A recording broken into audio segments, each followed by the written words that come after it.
Chapter 1148.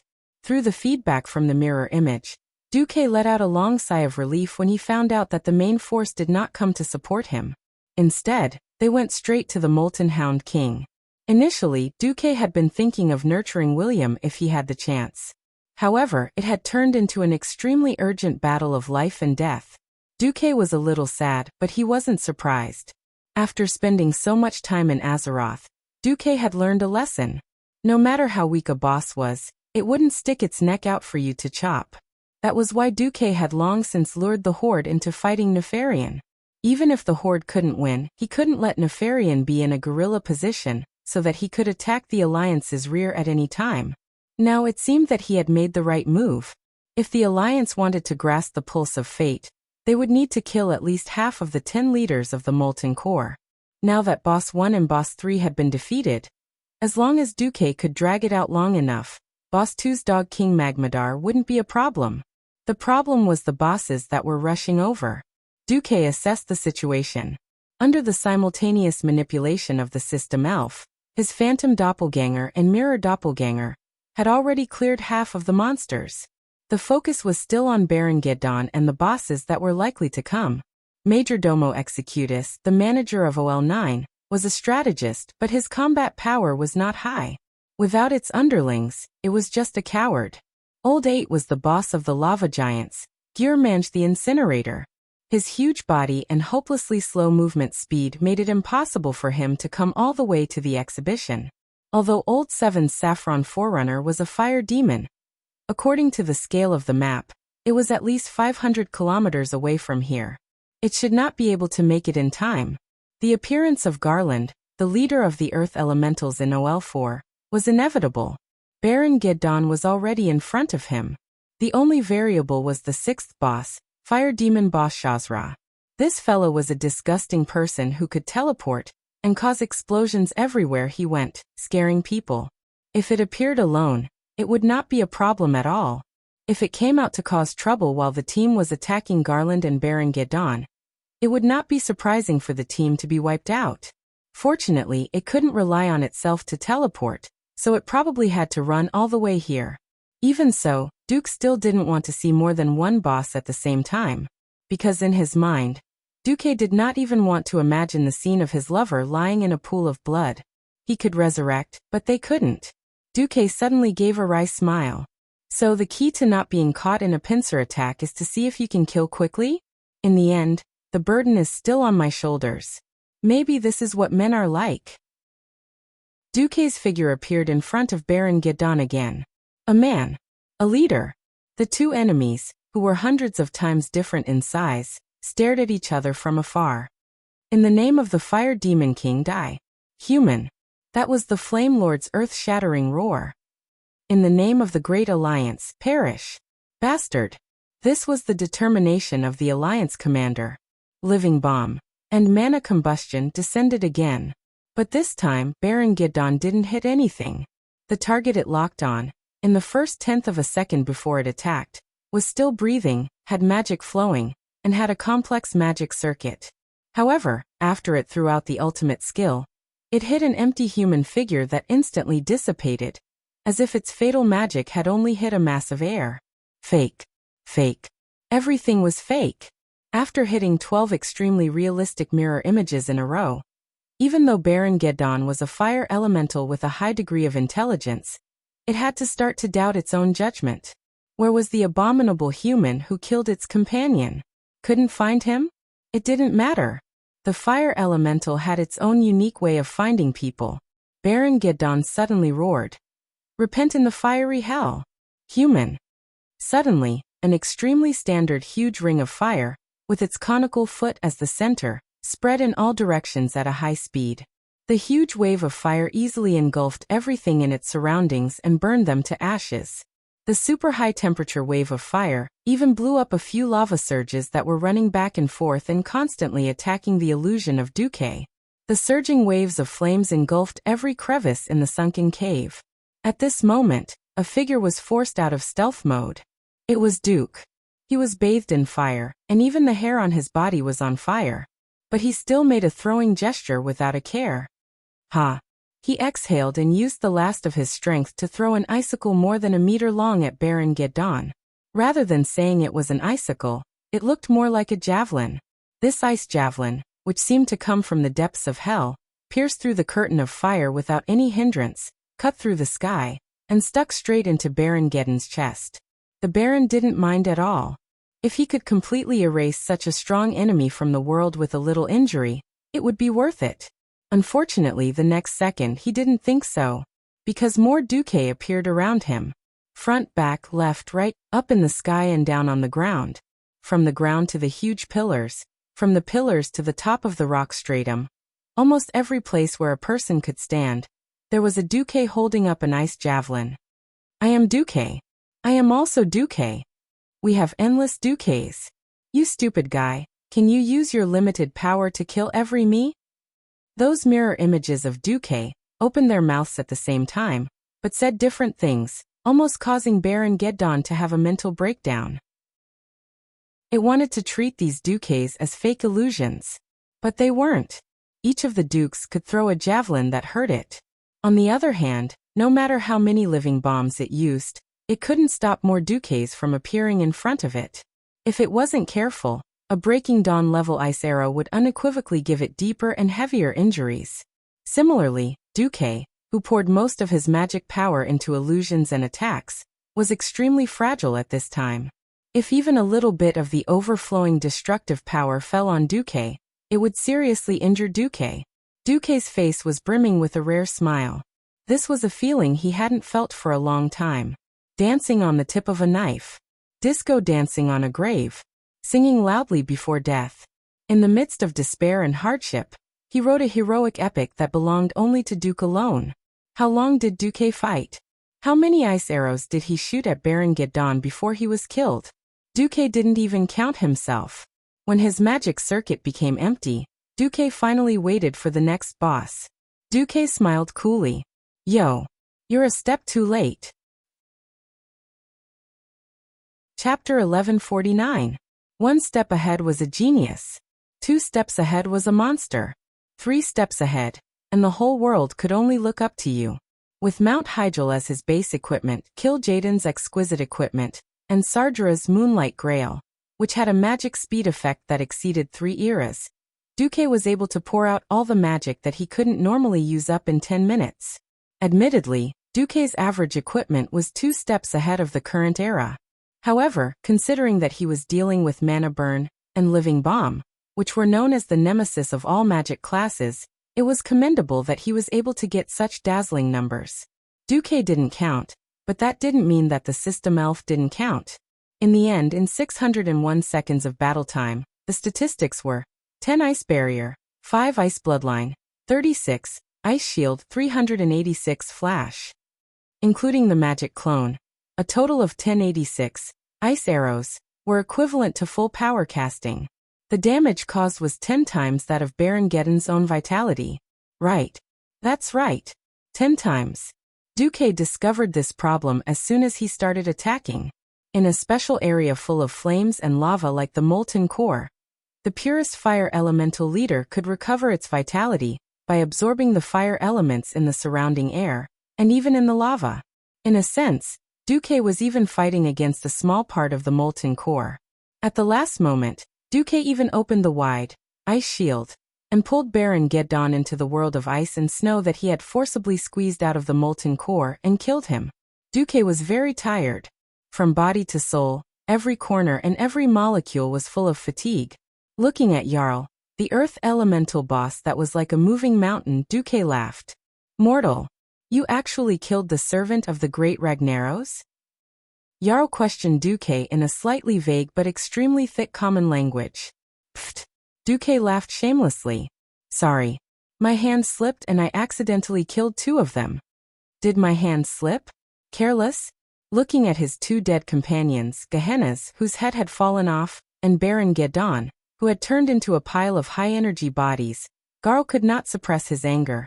My lord will definitely turn you and your race's place of survival into ashes. Garland roared. The earth elementals were all stubborn fellows. It was impossible to convince them with words. Then why did Duque and Gar spit on each other? Of course, Duque could take the opportunity to recover his mana. In a sense, a Breaking Dawn Great Mage was a magical furnace that could continuously produce mana.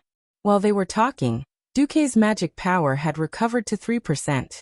If he hadn't been attacked by mana burn so many times and damaged more than a third of his magic circuits, Duque's recovery would have been even faster.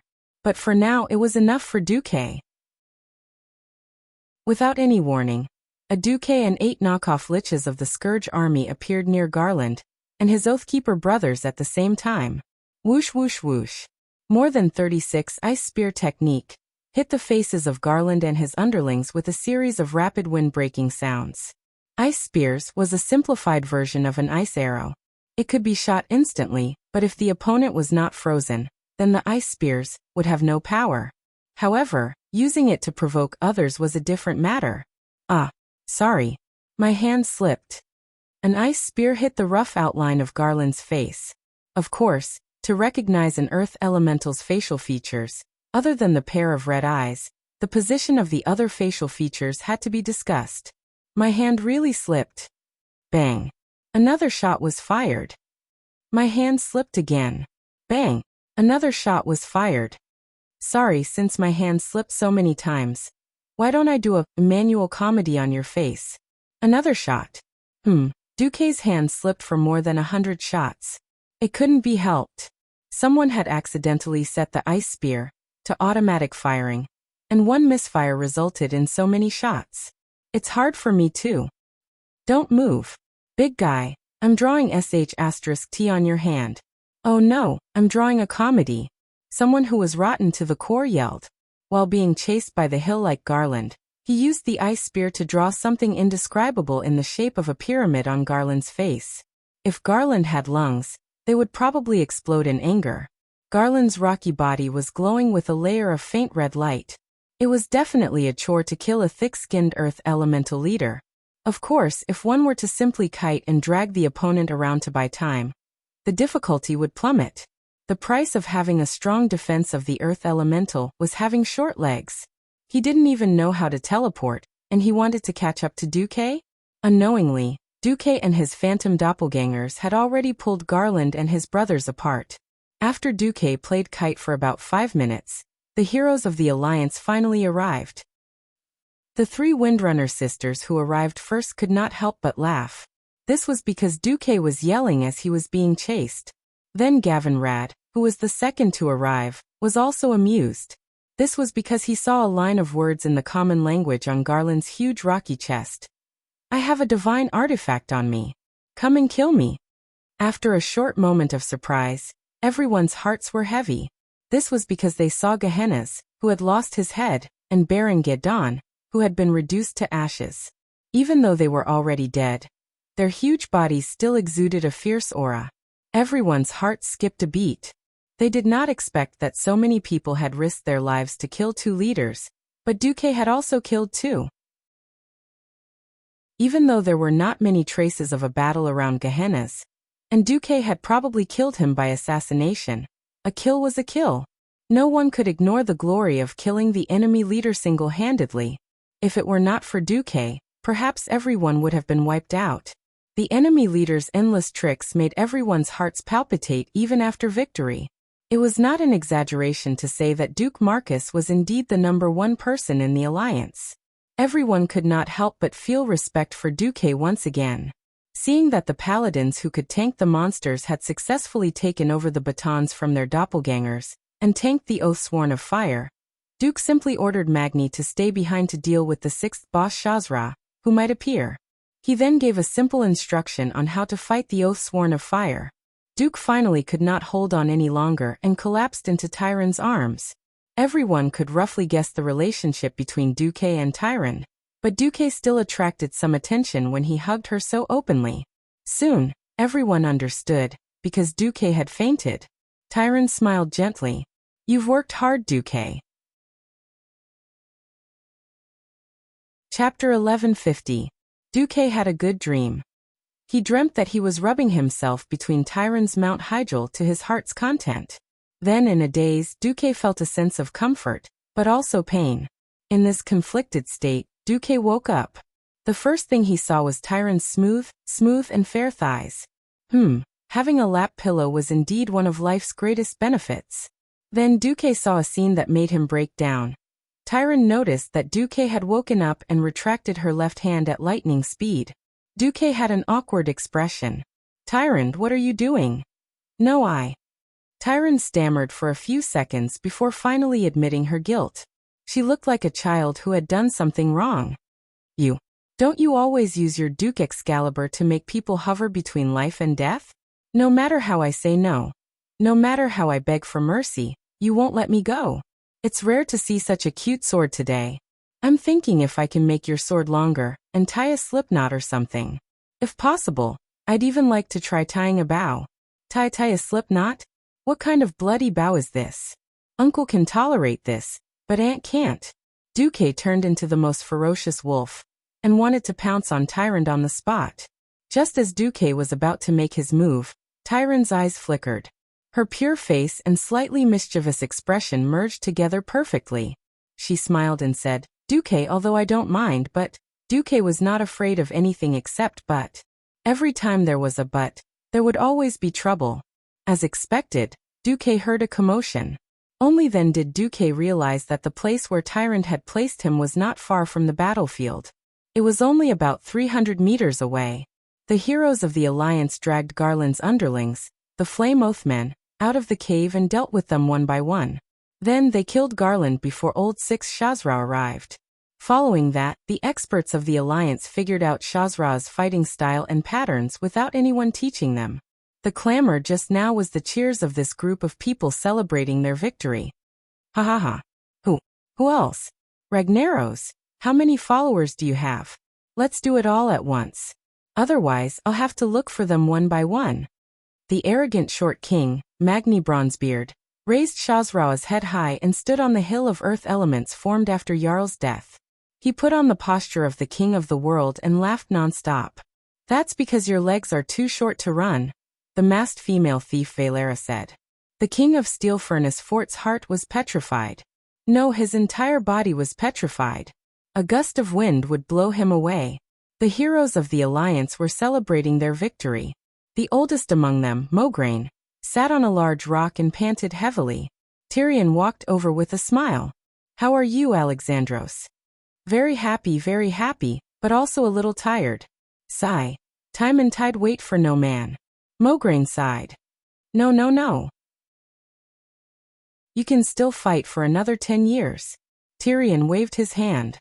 "What's the use of 10 years if I can't use the power of Ashbringer?" Mograine said meaningfully. "Duque told me that light and darkness are actually one. Ashbringer can also become fallen Ashbringer. I don't want the Evil Slayer sword in my hand to become the plaything of evil forces one day. So after we go back, or if something happens to me, this sword will be yours." Tyrion felt like he was choking on his words.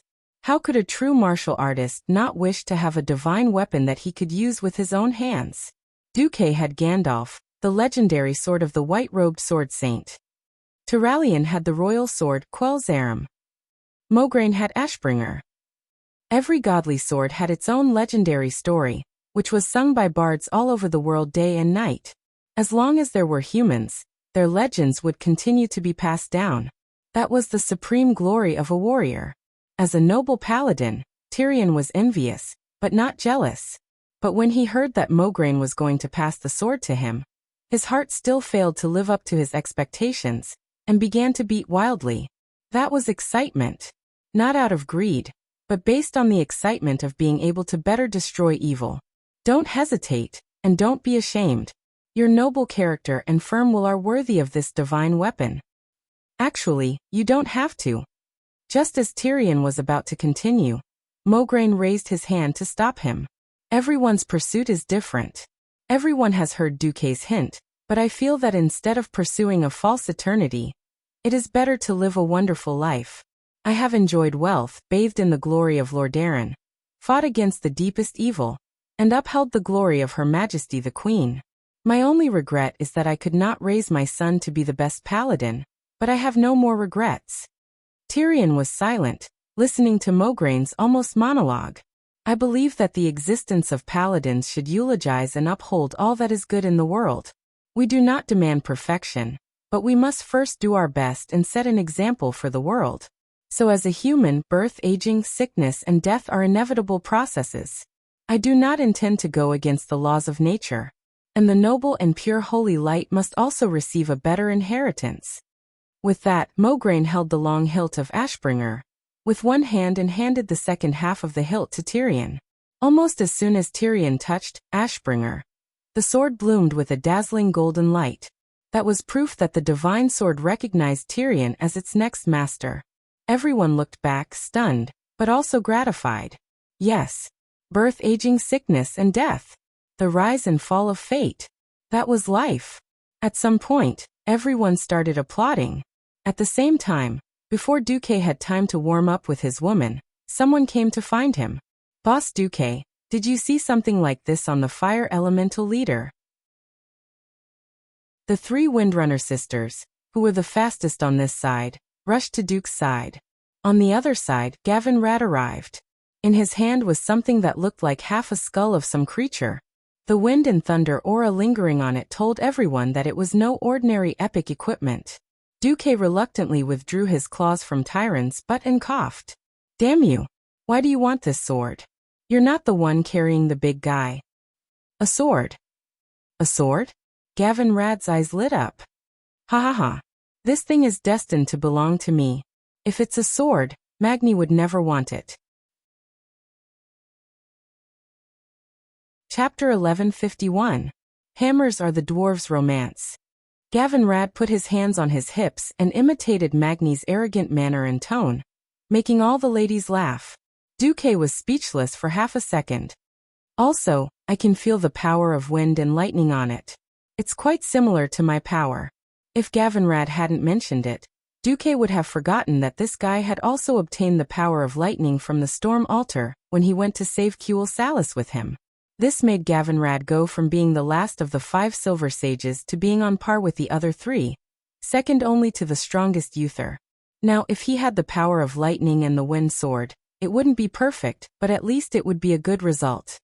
Okay, boss, here's the question. You're so knowledgeable. Do you know where the other half is? Gavin Rad waved the skull of imprisonment of the Windseeker in his hand. Duque smiled. He smiled brightly. Seeing that you call me boss so smoothly. At this point, Duque deliberately kept Gavin Rad in suspense and didn't continue. Knowing that Duque was trying to keep him in suspense, Gavin Rad had no choice but to comply. Looking at how obedient he was, he looked like a silly husky. There seemed to be a furry dog's tail wagging behind his showy golden butt armor, and he almost drooled. Jaina smiled slyly and leaped into Duque's arms. She then turned to Gavin Rad. Call me something nice. Maybe I'll let Duque tell you the answer if I'm happy. Knowing that Jaina was taking advantage of him, Gavin Rad observed her expression and knew that there was a chance. What integrity! Sell the equipment. Sister-in-law. Sister-in-law. I've bowed to you. This guy didn't have any shame or self-awareness of a holy knight at all. Who knew where that dense, almost solid holy light came from? If this world had one of the 4 great evil arts from Duque's original world, Duque would almost suspect that Gavin Rad's holy light was just a bunch of cheap special effects. Anyway, Jaina was happy, but the other girls were unhappy. As long as one was thick-skinned enough, they would run up and accept Gavin Rad's sister-in-law. Looking at Gavin Rad, Duque could not help but recall the past. Unknowingly, ever since he became a paladin in Lordaeron during the first year of the Dark Portal, Gavin Rad had been with him for almost 20 years. Gavin Rad, who should have died after Earthes killed his father, and even before Uther, was still alive and kicking. Now that he had broken free from the shackles of fate, it would not be a problem for him to fight for another 10 or 20 years. In the past 20 years, Gavin Rad had been with him. He had been a guard, an errand boy. Be it standing guard at the door or being trapped in the void, he had never complained. Duque suddenly sighed with emotion. Time. Loyalty. He deserved to be rewarded. Duque patted Gavin Rad's shoulder and laughed. All right. Since you called me boss for 20 years, here's the answer you wanted. With that, Duque stuffed the other half of the skull of imprisonment of the Windchaser into Gavinrad's hand. That's right. Perhaps in the game, the drop rate of the items on the left and right sides of this artifact was only about 3%. Back in the game, Duque's buddies could not find the other half even after farming for 6 years. For example, a poor player called Recruit. Recruit. Alright, the important idiot had to laugh at him 3 times. Who told you to always make me work for you? In the real world of Azeroth, it seemed that the 2 core items of the Windchaser would definitely drop. When Gavinrad put the 2 skulls together, a wave of spiritual power was emitted from the skulls, guiding Gavinrad. This is... Jaina was shocked. Duque pressed down on Jaina's slender fingers. Don't worry, it's a good thing. Gavinrad suddenly looked up. There's a voice telling me to go to Silithus. Is it really there? Duque sighed. In a sense, the real version of Azeroth was surprisingly similar to the game. Kalia leaned over and blinked. Duque, what's the story behind this sword? Duque looked at the girl's curious expressions and asked symbolically, do you want to hear it? Yes, they said in unison. That's a story from 25,000 years ago. Prince Thundrin was the son of the Windchaser, Alakir. He was the lord of the wind element, the master of the fury of thunder. He was born on a night of typhoons, a prince like the wind, hence his name the Windchaser. In ancient times, the creation titans of the pantheon visited Azeroth. The gods were worried about the evil habits of the ancient gods. This was because the ancient gods slaughtered all intelligent creatures under their command and carried out crazy sacrifices. Thus, the titans sent out troops to fight against the elemental creatures and their evil master. The primordial gods' army was led by the strongest elemental leaders. Ragnaros the Balrog, Therazane the Stone Mother, Akir the Windwielder and Neptulin the Tide Hunter. The Titan army was led by Sargeras, the Titan warrior who had not fallen yet. The relationship between the elements and the ancient gods was more of a mutual benefit. In return for summoning them into the physical world, the elements were willing to fight against the Titans who came to change the world with the ancient gods. The elements were not united either. The wind and water elements formed an alliance to fight against the fire elements. 2 years before the War of the Dominators, Prince Thundrin defeated Ragnaros. Year 16 of the War of the Dominators, Prince Thundrin fought against Sargeras, who attacked the Realm of Wind. Sargeras was forced to retreat from the Realm of Wind. Year 17 of the War of the Dominators, because Prince Thundrin faced the incomparably powerful Sargeras head-on, Prince Thundrin started to lose his sight and his movements became slower. Prince Thundrin loved the daughter of the wind leader Adulin, the wind-kissing elf Asher. However, Prince Thundrin knew that he would soon lose his sight, and Asher hoped that Thundrin could leave the war with her. Thundrin knew that he could not give her what she wanted, so he did not express his love to Asher. Year 20 of the War of the Dominators, Thundrin lost his sight. In the same year, as an ally, Neptulin the Tide Hunter was defeated by Sargeras and nailed to death on what is now the Black Sea coast. Year 33 of the War of the Dominators, Sargeras fell and betrayed the ancient gods. However, this was not the end of the War of the Dominators. A new war began. The flame demon Ragnaros attacked the Wind Realm. The flame demon's subordinates, Jarl and Baron Geddon, schemed to bind Prince Thundrin. Prince Thundrin was ambushed by the flame demon Ragnaros, and his essence was absorbed after he died. However, because Thundrin was too powerful, Ragnaros accepted Jarl and Geddon's suggestion, and sealed the prince's soul in 2 magic items. Jarl and Geddon guarded the prince separately. From then on, Prince Thundrin could not see the light of day, and could not see Asher again. He did not have the chance to express his love. Year 36 of the War of the Dominators, the Realm of Wind was completely destroyed, and the wind elementals all fled. Year 60 of the War of the Dominators, the Titans once again came to this world and sealed all the elementals that rebelled against the Titans. The War of the Dominators ended. At this point, Duque sighed. Those who can save the prince will receive the prince's test and blessing. And the content of Thundrin's Thunder Fury, Blessed Sword of the Windseeker, blessing is, Hero, may you have a love that you will not regret. Chapter 1152. Sob, sob, sob. Women were more emotional. When they heard that the Wind Prince Thunderin had not been able to see his lover for 25,000 years, Duke's lovers all felt emotional. This was especially so for Tyrant. She knew too well the loneliness of waiting alone for such a long time with so little hope that it was almost negligible. Unknowingly, Tyrant had tightened her grip on Duke's other arm. Sob, sob, sob. It was rare that Gavin Rad, a noble paladin who was always smiling, actually had red eyes. Yes, I understand. For love that I will never regret. It's time for me to bring Emily home. It's my fault. I shouldn't have made her wait for me for so long. Gavin Rad brushed away the hair on his forehead that was wet from the intense battle, then turned around, leaving Duke and the girls with a glorious view of his back. As they watched him stride away, almost everyone had the same thought. Gavin Rad was indeed a good man who dared to take responsibility for his actions. It seemed like the world was about to put on a good show of lovers getting together. At this moment, Elusia spoke up, a little confused. Wait.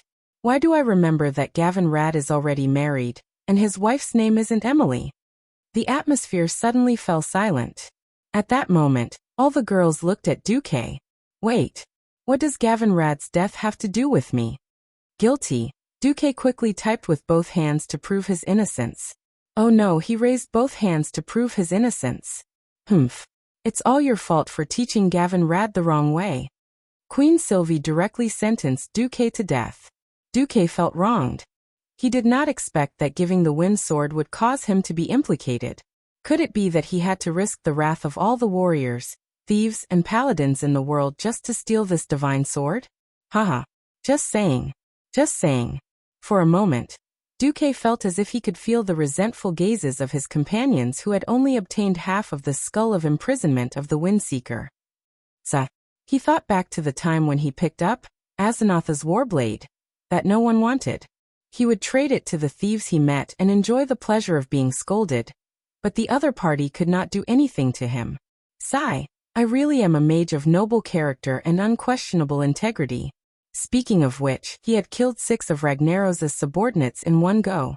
Even with Lager's vast army, he would still feel the pinch. Duke wasn't too worried about the upcoming battle. Now, Duque could enjoy the pleasure of touching corpses to his heart's content. The first boss dropped a Cenarian boots, and adding the drops from the minions, there were Cenarian brand helmet, gloves, belt, and bracers. In a single breath he had armed Brol Bearskin, a poor worker. Duque said proudly, hee. Look at how red I am. None of the items I looted went to waste. Before he could finish, Jaina pinched his waist. Aren't you embarrassed? Do you dare to look Sister Kaliao in the eye? Ha ha ha. The weather is so good today. There were no clouds in the sky.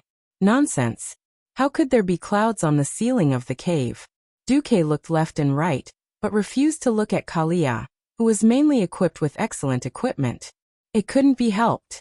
When Lordaeron City fell, the Lordaeron royal treasury was also destroyed, and the better equipment was taken away by the liches. Even though Kalia was the queen, she couldn't find a set of epic equipment after she ascended the throne.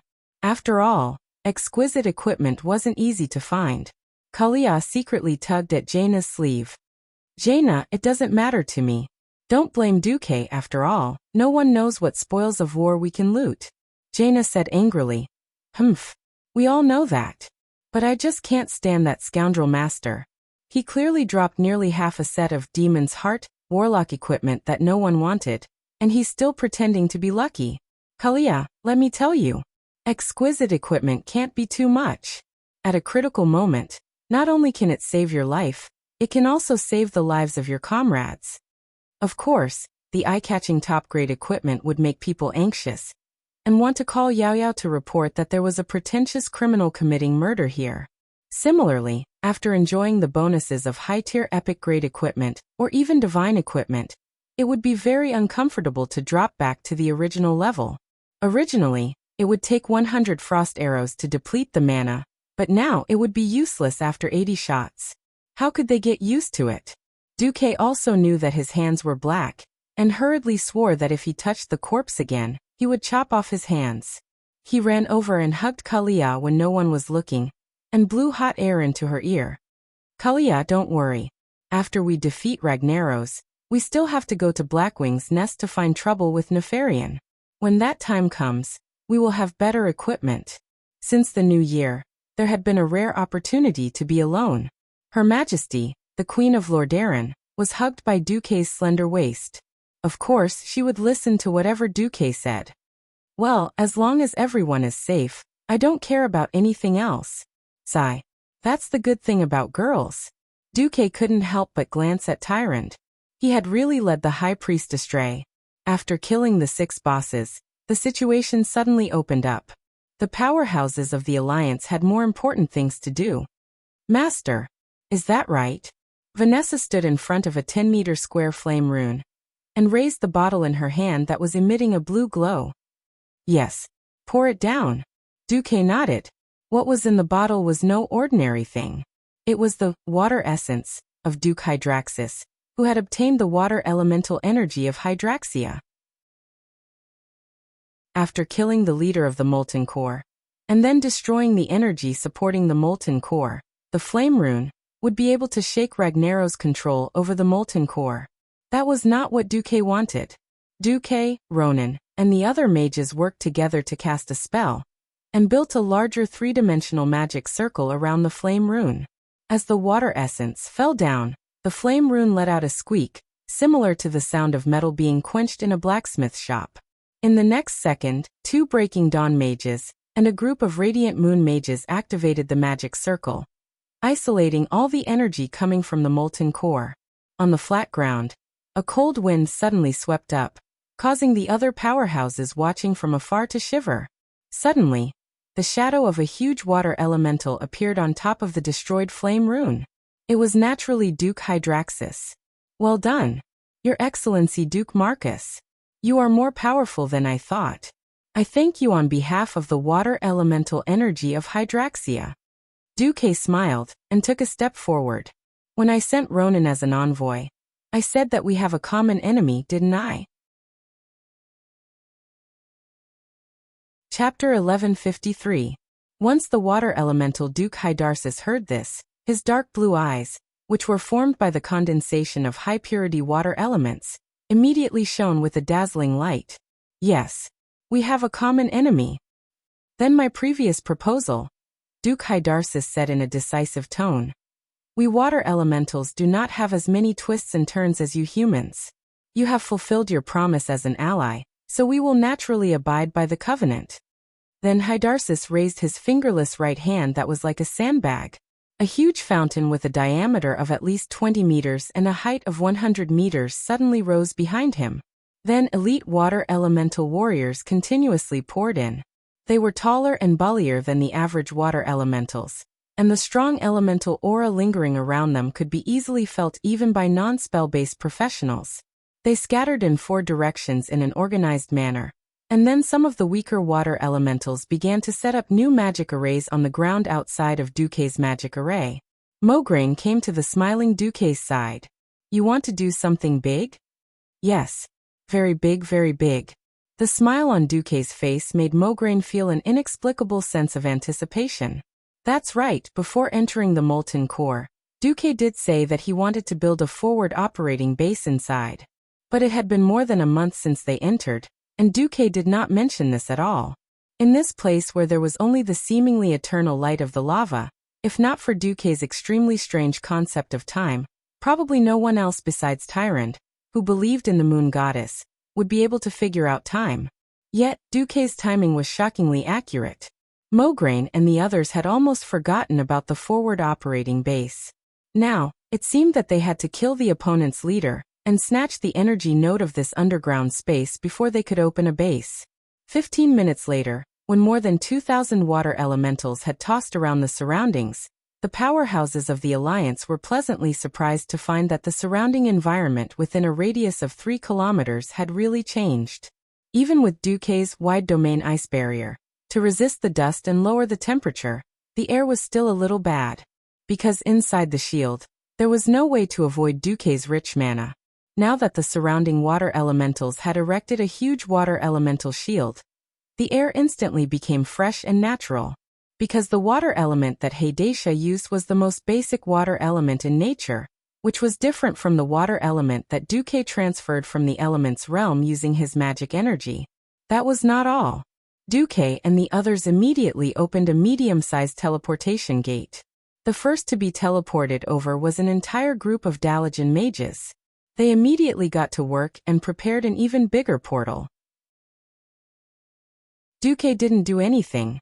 Ronan was the one controlling the portal's magic formation. After fiddling with it for a long time, the portal was ready. A large number of dwarves and gnome craftsmen and mechanics drove a large number of strange machines through the portal.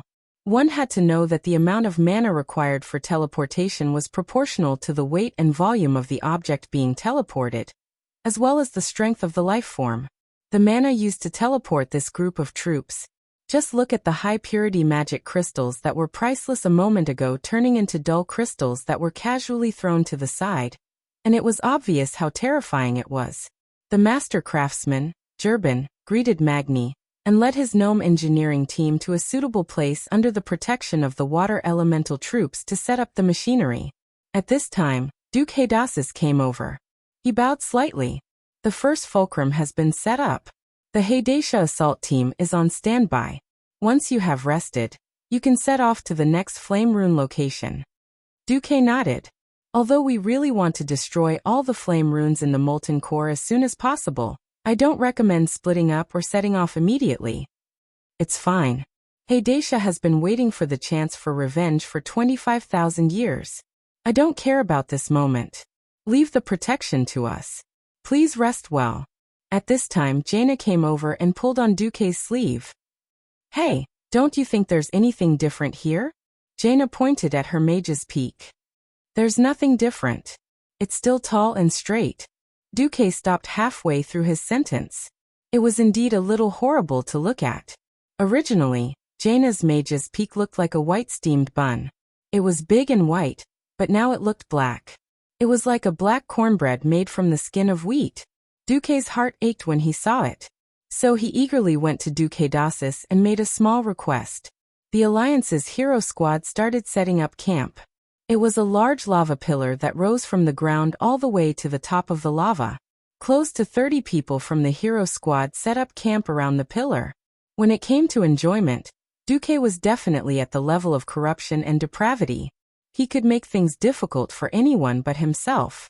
Duque chanted an incantation, and according to the small authority he got from Hadasis, he made the land that was already occupied by water elementals spurt out a small spring.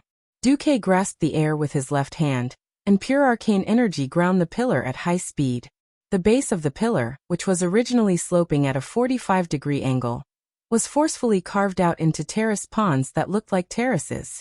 Duque waved his right hand, and a strong wind blew, sending the ground sand and stones flying. When the clean and warm spring water filled the ponds, the heroines all let out sounds of admiration. Wow! It's so beautiful! Look at this side of the pond. It's actually been polished so smoothly, and there's not a single scratch. Yes. Duque, if you can't continue being a mage, you can consider becoming a craftsman in my palace. It had to be said that a place that was like a hot spring park was definitely a great miracle in the molten core, which was filled with lava, sparks, and hot air. Duque had used his memories of the hot spring hotel he had been to before he transmigrated to create a battlefield hot spring park, and it easily won the favor of all the heroines. Women were born with a love for beauty. Even if they had to stick dust on for the sake of battle and make themselves dusty, their love for beauty would only grow stronger. When the hot spring was built, they erected a tall wall according to their request. After Jaina set up a magical formation to prevent prying eyes, the women shouted and rushed into the hot spring area. Just as Dooku was about to follow them in, the pitiful Dooku was rejected at the door. It's not just us sisters who are here, Alucia said with her hands on her hips. Duque, it might not be a good idea for you to come, Kalia said softly. Queen Sylvie was the simplest. She immediately put up a sign written in the common language at the door. Perverts and Duque are not allowed in. Chapter 1154. Duque was depressed. I can barely fight the molten core, and I still have to help you queens make a hot spring. Don't tell me I won't get any benefits after that? Is that even possible? Sometimes, men were creatures that courted death. The more they can't get, the more they want. Duque didn't even think about doing anything at first. He just used invisibility. Cause trouble. Cause trouble. Humph. Today, I will establish myself as the queen of the harem. Duque tiptoed around the sign that symbolized humiliation, and quickly and quietly snuck in. The wall at the entrance was erected by Duque, so how could he not leave a back door for himself?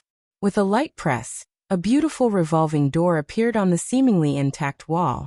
Unexpectedly, as soon as Duque flipped in, a magical message came in the hot spring.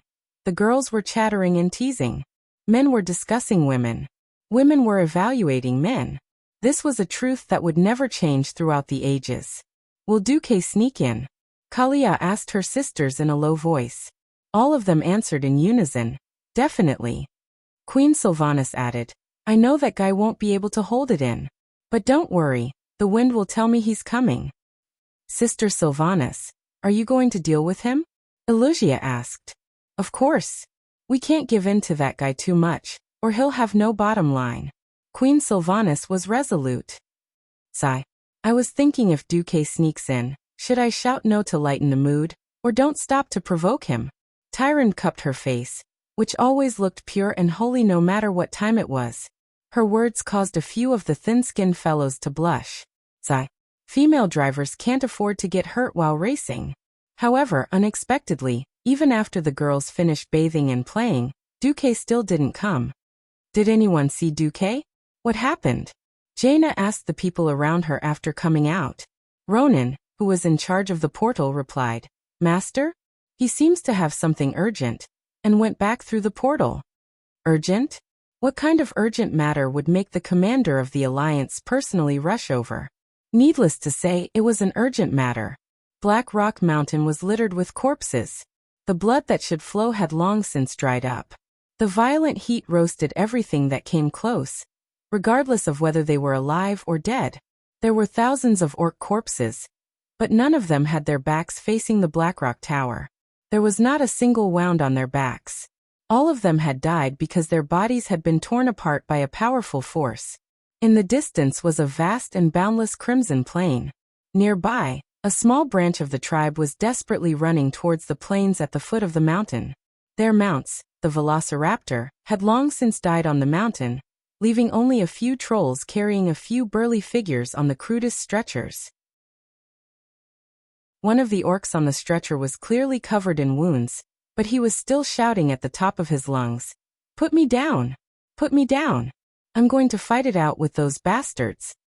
What are you going to do? You're courting death. So be it. I've had enough. I've had enough. Woking. Leave me behind. Let me complete the last glory of the orcs.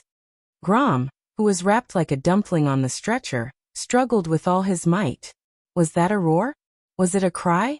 Was it a plea? Even Grom Hellscream himself was confused. Glory. Is it the tribe's glory to be wiped out in Blackwing's nest? Didn't your dead friend Orgrim try to retreat back then? Good. You orcs are brave enough. Then I, Woking, will be the coward who ran away. Let me tell you, Grom, even if I have to bear the consequences, I will protect you from the Black Dragon and send you back to Sar alive. No. Sar. No, I can't face Sar. 3,000 elites were wiped out. It's my fault. It's all my fault. Grom's tears flowed down his face. It was no longer possible to tell which part of his face was blood, which was tears, and which was sweat. Shut up, Grom. We agreed to punish the traitors. Even if we are guilty, Sar and I are also guilty. The key now is to leave here alive and think of a way to take revenge. Woking held a spear at the back of the team. His injuries were not light either. His left arm was torn off from his elbow. If it was any other race, this would be a lifelong disability. Woking was a troll. In theory, as long as his head and heart were not injured, and with enough nutrition and time, he could infinitely recover.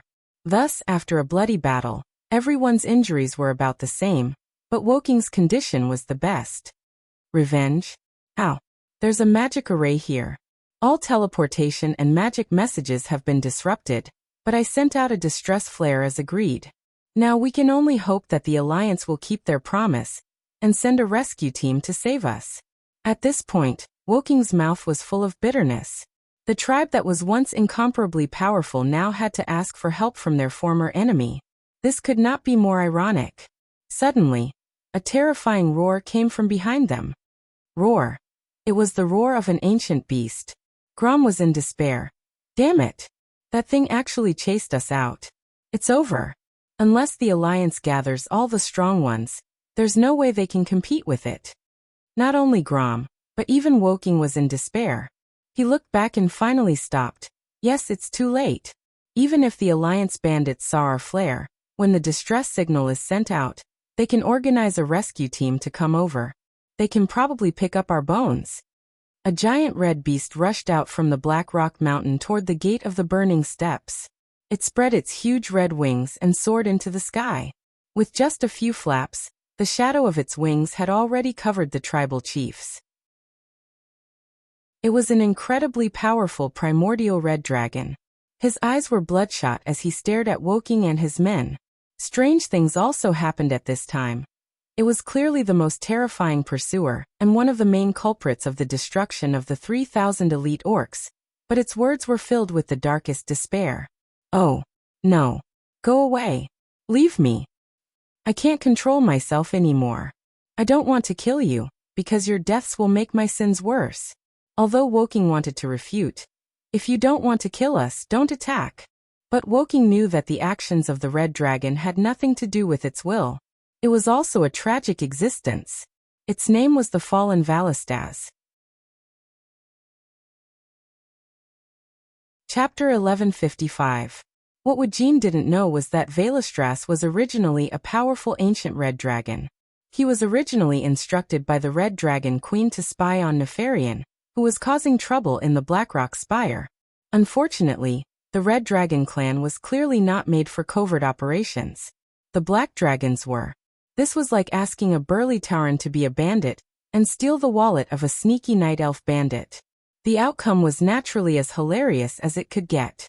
In the end, Valistraz was ambushed by the Black Dragon King, Nefarian, and was brainwashed by Nefarian's evil magic. Yes. It was like the whisper of the ancient god En-Zoth. Valistraz had fallen. Even though he seemed to still have his own will, his body had already carried out Nefarian's orders to hunt down the Horde. That's right. The Horde's early attack was very successful. Their elite troops almost captured the entire Blackrock Spire, and almost killed the great traitor of the Horde, Ren Blackhand. Just a little bit more. Ren fled to another place called Blackwing's Nest in a panic, and the Horde elites led by Grom chased after him. Then all of a sudden, he encountered this powerful and terrifying immemorial red dragon. In the midst of the chaotic battle, the huge and oppressive body of the red dragon suddenly appeared. Valistraz's first dragon breath severely injured the Tauren chief Cairn Bloodhoof, who was at the front, followed by Grom and Varrock Salyafar. Wajin was forced to lead everyone to retreat. If Wajin was a traveler with the surname Du, he would have retreated immediately. Because even though he was seriously injured in the ambush and only had 1/3 of his HP left, Valistraz still had nearly twice the HP of Baron Gedon, who was killed by Duque not long ago. And the fallen Valistraz was originally the most famous gold recycling machine in the game. This was because he had caused countless teams to be wiped out in front of him. He had made players kneel at his feet, and had their progress blocked to the point where they wished they were dead. Countless guilds had disbanded because of this.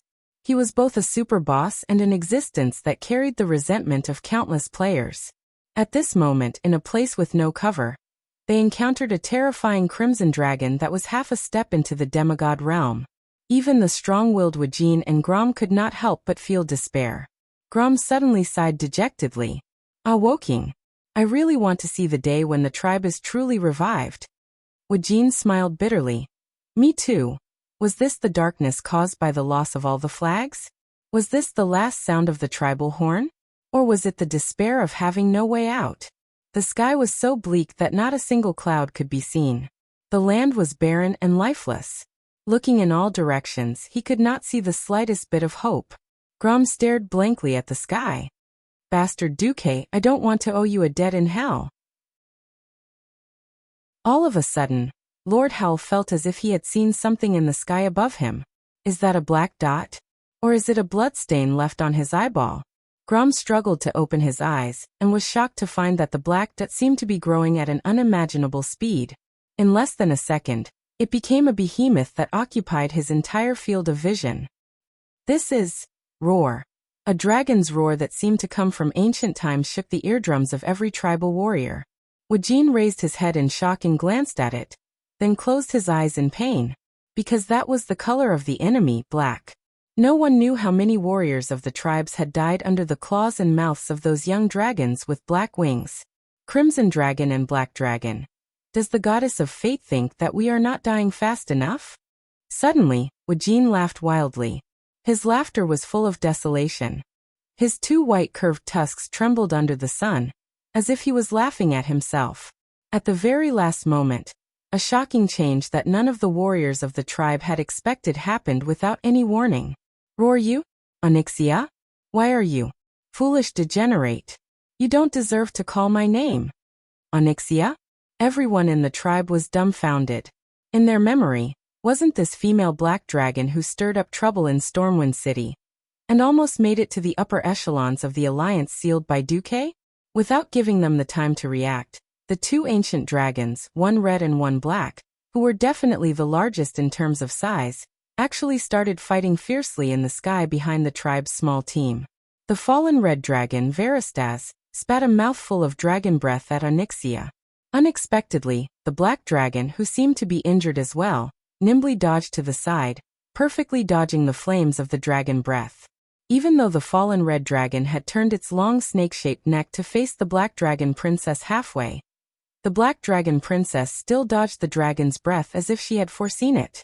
Taking advantage of the fact that the crimson dragon had yet to recover from the aftershock of the dragon's breath, Onyxia, who was also a dragon, knew the weaknesses of her kind the best, and seized this rare opportunity to suddenly accelerate to the extreme. Her back was almost touching Velastrath's lower abdomen, and her claws swept past. In a battle between dragons, it was absolutely a taboo to send one's back to the enemy's claws. However, if there was a powerful dragon knight on the dragon's back, then it was a different story. A golden holy light that could not be emitted from the black dragon suddenly dazzled the eyes of everyone in the tribe. That's Duque's divine sword? As old comrades Grom, Wujin and Kane, who had just woken up from a coma, would never mistake it for someone else. As far as they knew, there were only 3 divine-level swords in the alliance. Perhaps they would mistake Ashbringer and Quelzarum, but they would never mistake Duque's dried tofu. Because Duque's divine sword was too sharp, completely different from the 2 door-like double-edged swords. In that case, could it be? The experts of the Horde suddenly realized that Onyxia, one of the core leaders of their former enemies, seemed to be on their side now. This answer sounded ridiculous, but it was extremely close to the truth. Onyxia and Duque's cooperation had already severely injured Veristas in the first attack. Onyxia, thank you. Although I don't know why you are helping them, you have lightened my sins. The fallen red dragon sighed a little untimely as it began to retreat under the command of Nefarian's soul. Duque pulled Onyxia's reins. Stop chasing. You don't want to face your brother in this state. Chapter 1156. Woo-woo. A huge dragon with a mouthful of fierce teeth let out a low cry like that of a small animal. This scene was as strange as it could be.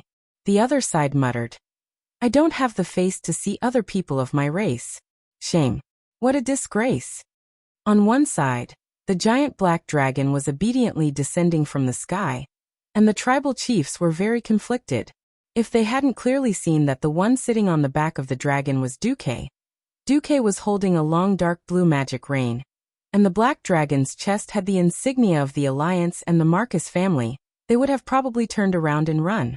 Even so, the other troll warriors couldn't help but tighten their grip on the weapons in their hands when they saw such an enormous beast sweep away the sand and pebbles, and when she looked at them with her fierce and vivid golden eyes. Grom actually wanted to run, not because he was afraid of death, but because he was ashamed. Looking at Duque, who jumped down from the back of the black dragon, Lord Howl's rough mouth with fangs wriggled for a long time, and finally looked straight into Duque's eyes. It seems I owe you another life. If you were an orc, you would have earned my life and loyalty. Duque shrugged. Unfortunately, I'm not. Wajin quickly interrupted. Did you know that Nefarian was in Blackwing's nest? Wajin did not want to raise such a question, but Grom felt that he owed Duque too much. If a veteran expert like Grom made a big event that crossed races and factions to join the human race, it would be very, very troublesome. Even as wise as Wajin was, the only way he could think of was to interrupt. Duque turned to look at Wajin and sighed. I know that Nefarian, the king of the Black Dragons, is standing behind Ren Blackhand, but according to my understanding of Nefarian, coupled with Onyxia's testimony, I think that unless someone fought in front of Nefarian's highest throne in Blackwing's nest, with his pride he would never personally attack anyone. Wajin was suddenly speechless, unable to say anything else. At this time, Grom, who was still on the stretcher, waved his hand. Enough. Woking. I was clear about my identity and the mission on my shoulders. No matter what happened, the fact that the Blackhand brothers had betrayed the tribe was still an ironclad fact. Besides, the Alliance is using the Horde to restrain Nefarian. Aren't we also using the Alliance to deal with Ragnaros? Grom's open and above-board words made Wajin feel as if his neck was being choked, and he was unable to speak for a long time. In the end, he could only let out a long sigh. Grom gritted his teeth in pain. The Horde needs the Alliance's power, and the Alliance needs the Horde's power. Please help the tribe this time, and the tribe will definitely repay you. As for me, as long as I succeed, I won't even frown even if I have to incinerate my soul. A man, a real man, a spit, a nail. Even though Duque had expected this, he was still moved by Grom's request. Duque smiled and reached out his hand to shake Grom's huge and scarred hand. Welcome back to the Alliance and the Horde. At this moment, Dworkin and Kane were visibly relieved. In any case, with the support of the Alliance, at least the situation would not collapse. At this time, Dworkin finally asked a question that he had always wanted to ask. Duque, is the Black Dragon behind you, the previous Onyxia? In fact, it was not only the heroes of the Horde who were confused, but the Alliance was also very troubled. The first time was when Deathwing pretended to be the Lord of Presto, and almost became the King of Alterac. The second time was when Onyxia pretended to be Countess Katrana, and almost stole the supreme power of Stormwind. In addition to strong combat power, the second label of the Black Dragon race was that they were sinister and cunning. However, such a powerful and cunning Black Dragon, and the princess of the Black Dragon race, was now tied to Duque's hand, quietly staying behind Duque as a backdrop. This was really incredible. She won't betray me now, right? She's my exclusive mount for the time being. Mount? The eyelids of several big bosses of the Horde, Dworkin, Grom, Kane and Varrock, twitched wildly. In the poor Horde, only the chief was qualified to have a wyvern as a mount. All right. Comparisons were odious. When comparing goods, you have to throw them away. Their mounts were dragons and so was Duque's. But wyverns, even if they had the word dragon in their name, were actually just third-rate subspecies of dragons. How could they compare with Duque's mount? As a tribe that once had a red dragon mount, the older generation of orcs was very clear about how big the gap in strength was. It was already amazing to be able to ride a 1,000-year-old adult dragon. No one thought that they could ride an ancient dragon, not to mention the princess of the Black Dragon, who was a demigod. The kind of shock that seemed to dislocate their jaws were all written on the faces of the big bosses of the Horde. There was no difficulty in stuffing an ostrich egg into their gaping mouths. At this time, a terrible draconic aura rose behind Duque. Duque, you bastard. When did I recognize you as my master? Don't think too highly of yourself. I just deceived you and took the opportunity to heal my wounds. Today, I will take this opportunity to rebel. Woo. Before the princess of the Black Dragon could finish her declaration of rebellion, a huge arcane energy palm descended from the sky and directly pressed Onyxia's dragon head, pressing her dragon mouth to the ground. For a moment, Wajin felt that Onyxia actually wanted to resist. She was on par with Valestras and dodged the dragon breath that was as fast as a gust of wind, but in front of Duke, She felt an inexplicable sense of awe, be it her reaction or movement. She was clearly slower than Duke. The result of her hesitation was that her huge dragon head was pressed down by the magic hand and kept rubbing on the ground. Bastard master! You will regret it. You will definitely regret it. Ah. Onyxia seemed to be struggling uncontrollably and did not notice that the way she addressed Duke had changed. Hey, do you really want to rebel? You're going to tear down the tiles if you don't get a beating for 3 days? Today, I will let you have a taste of the dragon taming whip. Duke raised his hand, and a special 9-tailed whip appeared. It was hard to imagine that such a huge black dragon would show a timid expression in front of a small 9-tailed whip that was less than half a meter long. Don't hit me. I'm sorry. Master Duke, I'm sorry, I was wrong. The huge black dragon whimpered like a small animal. Chapter 1157. Under the watchful eyes of the Horde powerhouses, the huge black dragon shrank rapidly, under the effect of ultimate transformation. In just a second, the black dragon disappeared and was replaced by a timid noblewoman. She clutched her red dress with both hands and bit her lower lip. Her beautiful face was full of a pitiful expression. She was so pitiful. No one would have thought that just a moment ago. She was an arrogant black dragon with her nose in the air. If they had not witnessed all of this with their own eyes, anyone would have thought that she was a little wife who had been bullied, and not a ferocious black dragon. Grom and the other Horde powerhouses once again felt that their worldview had been turned upside down. The ancient red dragon, who was originally a righteous one, had fallen into the claws of evil. The black dragon princess, who was originally a villain of the evil faction, had become a human's mount, shouting the name of evil while doing things of justice. What kind of comedy was this? Duque did not give them more time to daydream. He directly opened a portal and said, "Let's not talk about anything else. Go back to Stormwind City and rest for a while. The Alliance still needs the strength of the Horde powerhouses." Wajin looked up and said, "Please allow us to contact Chief Sar." No problem. The entire Blackrock Mountain had been fortified. Nefarian had obviously put in a lot of effort to manage this place. In such a rich fire element area, it was easier to repel other elements. Nefarian also used this reason to prevent other magic messages. For others, it was really difficult to open a portal here. But Blackrock Mountain was not Nefarian's territory. Below his lair was Ragnaros's territory. Under the premise that many nodes of the molten core had been destroyed, Duque's teleportation became possible. Suddenly returning from the blazing hell and breathing the clean air, Wajin, Grom and the others felt like they had been in a lifetime. With a call from Duke, a team of priests from the Storm Cathedral ran out to heal them. There was even an elite team of thieves who sneaked into Blackrock Mountain to rescue the surviving orc warriors. Orcs, trolls, and Tauren were all relatively simple races. For this, the Horde powerhouses were very grateful. After settling them down, Duque turned his head and glanced at the black dragon princess who was shivering behind him. Yo! His body recovered a little. His temper flared up again. The person in front of her was clearly a human, but in Onyxia's eyes, Duque was 100 million times scarier than the demons of the Burning Legion. You. What do you want? Let me tell you. I'm the dignified princess of the Dark Dragon, Onyxia.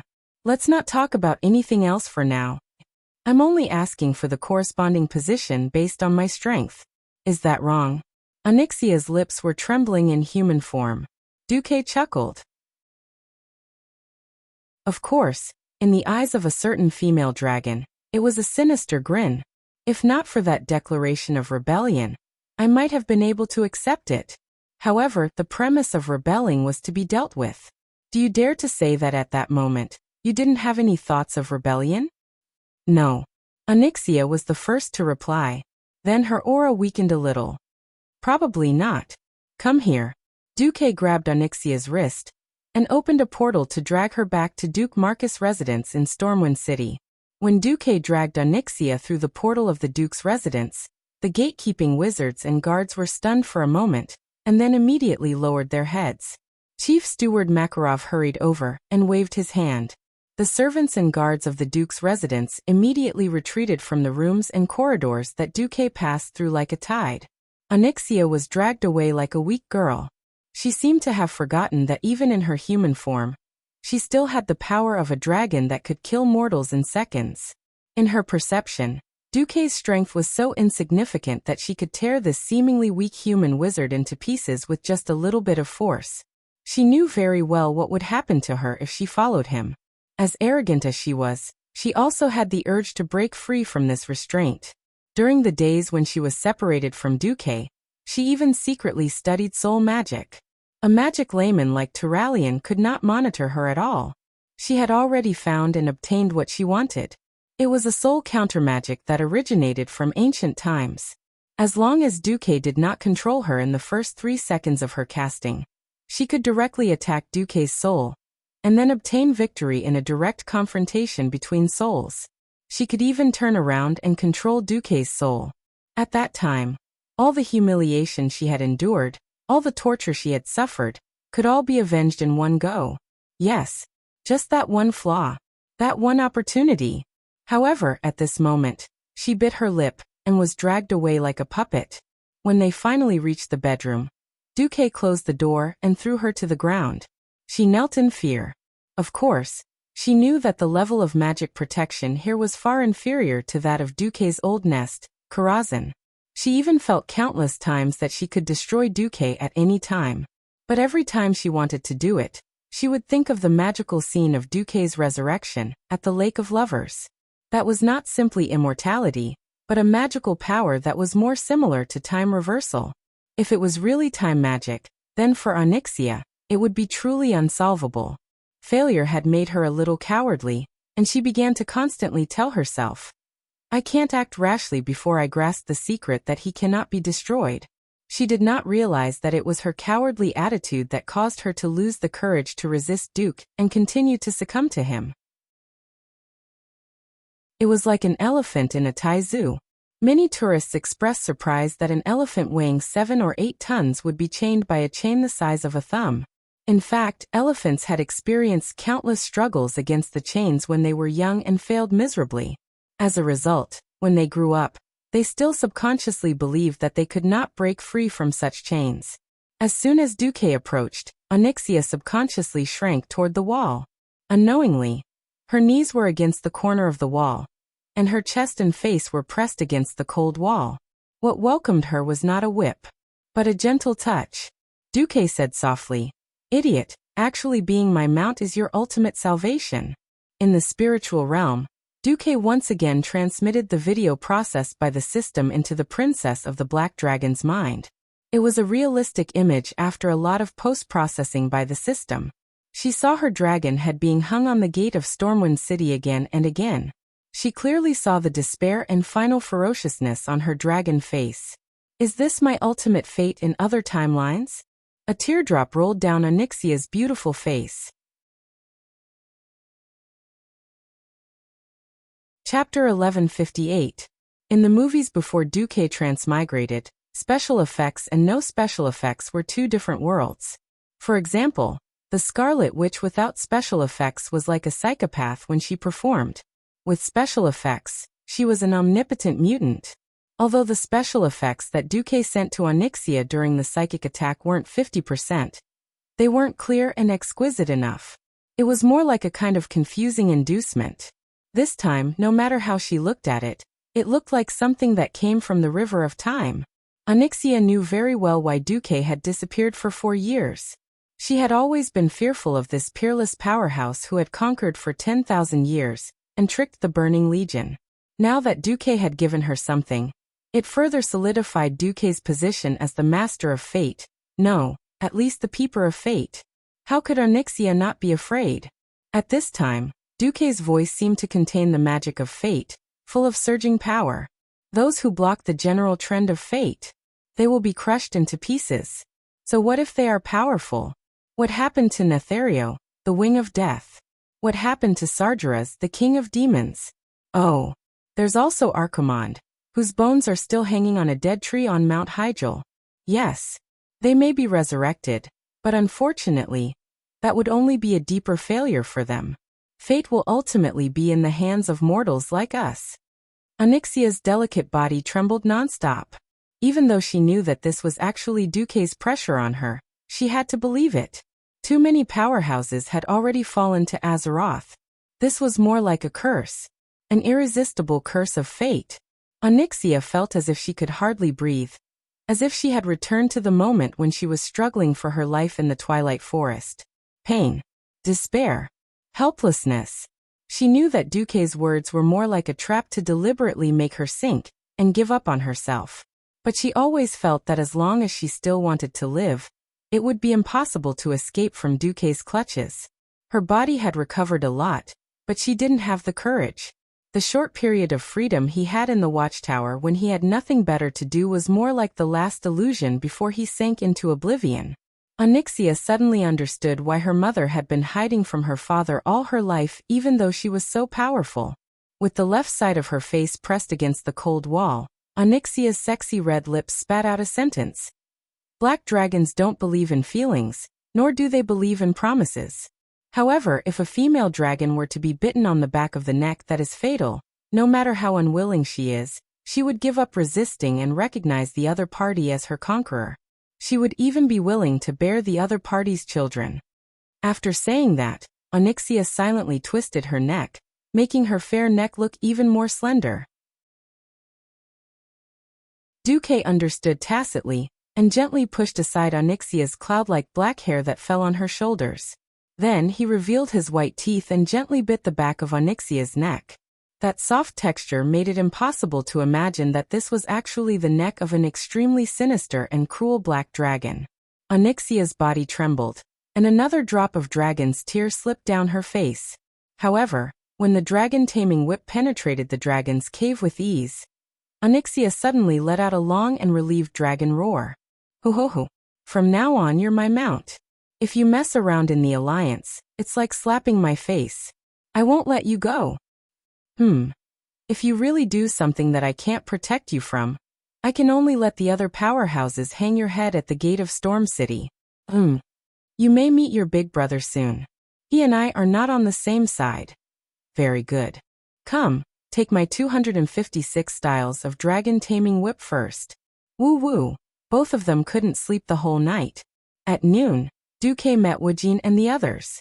These guys actually became energetic. It could only be said that the big men of the tribe all had monster-level recovery abilities. Needless to say, Wuxia was a troll. When Duque urgently called Benedictus to help him expel the fire elemental power in his body, Wuxia's broken arm began to regenerate at a high speed. Grom, Varrock, and Kane were not much worse off. When the holy light healed their wounds, these guys actually cried out that they were hungry at 1 o'clock in the morning. This made the royal chefs of Storm Stronghold wake up in the middle of the night and cook for them for most of the night. These guys ate and drank until 5 o'clock in the morning before they fell asleep with their stomachs full and satisfied. Duque looked at them, who slept until 12 o'clock, and could not imagine their miserable appearance yesterday. Wuxia also glanced at the humanoid Onyxia standing quietly behind Duque. Before Duque could answer, Onyxia had already answered. No. After a good taste of the dragon-taming whip, I will be obedient. It had to be said that as Countess Katrana and Rosso, the princess of the Black Dragon was definitely at the level of a movie queen. Even Wuxia could not imagine that this dragon-taming whip was not the dragon-taming whip. Her complex expression of hatred, indignation, fear, and submission made Wuxia immediately believe that Duque did not completely control her. Only Duque, who was connected to her soul, could feel the calmness and submission coming from her soul. Grom stepped forward. We have contacted Chief Sar, and he has ordered that the Blackrock Spire incident will be led by the Alliance, and the rest of us will fully support the Alliance's actions. So give the order. Commander Duque. Duque did not refuse. For a true martial artist, not even a minute of rest was torture. Especially the shame brought by the death of 3,000 soldiers. They could not sleep well. Duque waved his hand. Nefarian needs time, and so do we. So, I give the order to kill the Fire Demon King Ragnaros first. Understood. Duque turned his head. Onyxia, you too. Onyxia tilted her head and snorted as a reply. Duque looked to the northeast of Stormwind City, where the Blackrock Spire was located. Nefarian, wash your neck and wait to be slaughtered. This was different from before, when the fulcrum of the molten core was still intact. Opening a portal was simply an extravagant hope. Even as a Breaking Dawn mage, Duque could not do it. But now it was completely different. With the portal, even if Nefarian dared to come out, Duque was confident that he could deal with him immediately. Now, apart from the Fire Demon King himself, no one else could stop them in the molten core. Below the molten core, Duque's lovers were still a little disappointed that Duque did not come to the hot spring to attack. When they saw the angry eyes of the Horde's elders who kept calling the Black Dragon bastard, they understood the answer. It turned out that Duque had gone to save the day. Chapter 1159. However, would the crowd ignore Onyxia, who was standing behind Duque? How is that possible? More than half of the most powerful paladins in the Alliance were here. Almost as soon as Onyxia stepped through the portal, they sensed the presence of the Black Dragon Princess. Unexpectedly, they did not sense a strong evil aura or will. Of course, the dragon race did not rely on dark energy to survive. But the Black Dragon Princess who appeared in front of them at this moment had completely subverted their impression.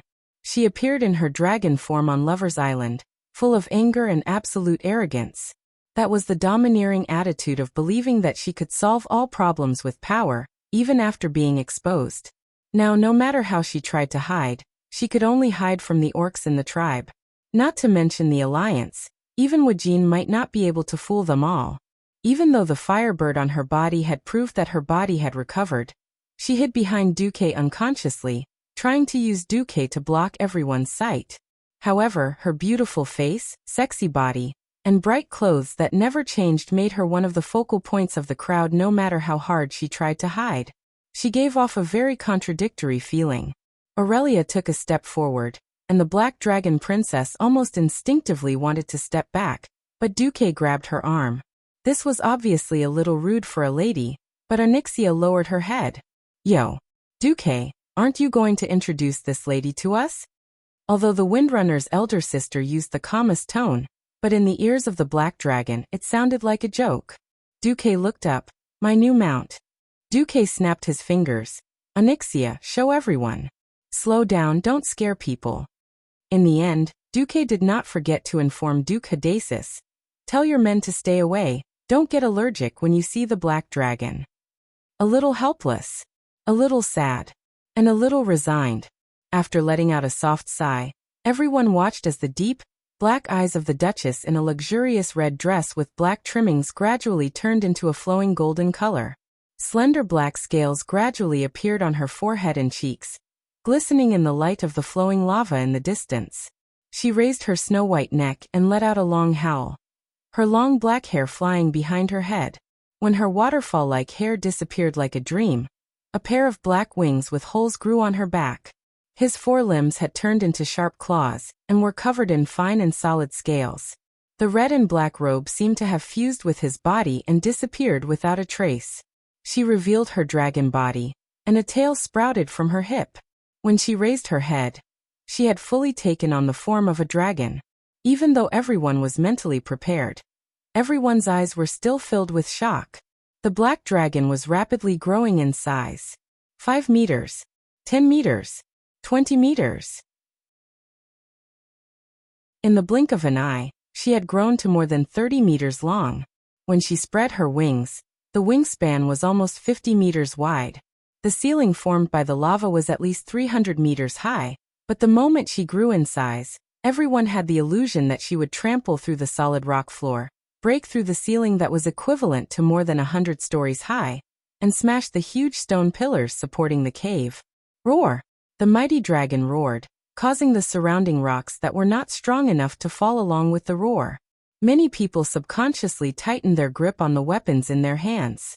But in the next moment, the dumbfounded Alliance heroes were amused by Onyxia's equipment. The tailor-made armor on her chest with the emblems of the Alliance and the Marcus family was fine, but the most amusing thing was still the seat at the back of her neck and the long reins. It seemed that Duque had treated the dignified Black Dragon Princess as a large griffin. Queen Shi walked up and put one hand on Duque's shoulder. What a great mount! My dear Duque, why don't you give her to me? Before Duke could reply, Onyxia had already let out a roar and spoke in the common tongue. I'll eat you. Duque's eyes flashed and he said sternly, What did you say? Onyxia's dragon neck shrank, and she began to use a roundabout strategy. No. I refuse to let anyone other than you ride on my back. Not even your woman. Otherwise, I'm afraid I won't be able to control myself and eat her. Queen Shi did not care, and turned to look at Duque, blinking her right eye. Such a disobedient mount. Why don't we kill it? Kill it. Tyrant raised her hand in agreement. Kill it, the girls said in unison. Onyxia was trembling nonstop. Yes, good idea. The dragon head can be placed in the Iron Furnace Castle Adventurers Association. Magni agreed loudly. But as soon as he finished speaking, Gerben knocked him on the back of the head. He turned. Why did you knock me? The dwarf craftsman put his hands on his hips. This is Marcus's family matter. Why are you interrupting? Can't I tease her? No, Gerben said decisively. The results were out. Of course, it was a group of heroines who happily rode on the back of the Black Dragon Princess. Onyxia, who was in a difficult situation, naturally brought nearly 10 female heroes for a ride nearby. It was fortunate that it was her. If it were an ordinary adult dragon, it would not have been large enough for so many people to stand on. After all the trouble, Queen Shi looked satisfied, but the whisper of the wind almost choked Duque to death. All right. Now let us discuss your sin of not attacking any of our sisters last night. Wait. Something was wrong. Didn't they say that XX and Duque are forbidden to enter? Wasn't this godly development no different from beasts or worse than beasts? Or did Queen Shi find out that I tame dragons? Duque had a toothache. Just then, there was a series of loud rumbles in the distance. Everyone who had been in the molten core was familiar with this sound. It was the footsteps of the molten core giants. But they had never heard such continuous footsteps. Duque's eyes narrowed. He flipped and jumped on Onyxia's back. Pippy dragon, let's go. Onyxia's yellow pupils rolled at Duque. Then, she flapped her wings and flew into the air. After flying for 5 kilometers, the enemy was already in sight. It was an army of giants that covered the sky. Giants that were 20 to 30 meters tall were rubbing shoulders with each other. They did not have a formation, and merely squeezed towards the Alliance's camp like a tide. However, numbers were combat power and destructive power. If this giant army was left alone, it was enough to destroy the entire camp.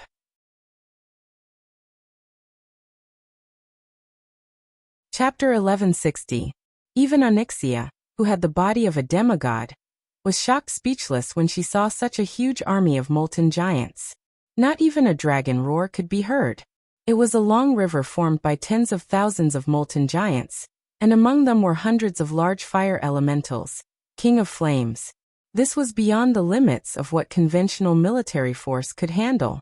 The tank army that Duque had painstakingly built up for 20 years was meaningless in the face of such a force. To a dwarf, explosions were an art form. Unfortunately, the cannons that used gunpowder as their main weapon of destruction were useless in front of the molten giants who were natural fire elementals. That's why I hate elementals that cannons can't deal with, Duque muttered. At this moment, the fire elementals noticed Onyxia, who was flying in the air. In the long line, an even brighter fire dragon ignited. The King of Flames had already raised their 3-fingered fire hands. It was as if there was a silent command that only the fire elementals could receive. Pft, pft. Countless fireballs vibrated in unison. The next moment, Duque and Onyxia could clearly see a cloud of fire flying into the air, and the dim ceiling of the cave was dyed blood red. The cloud of fire did not stop, and it spewed up like a geyser. Hey, bastard master. Do you have any ideas? Although I play with fire, I'm not immune to fire. Onyxia almost peed her pants. This terrain was terrible for dragons.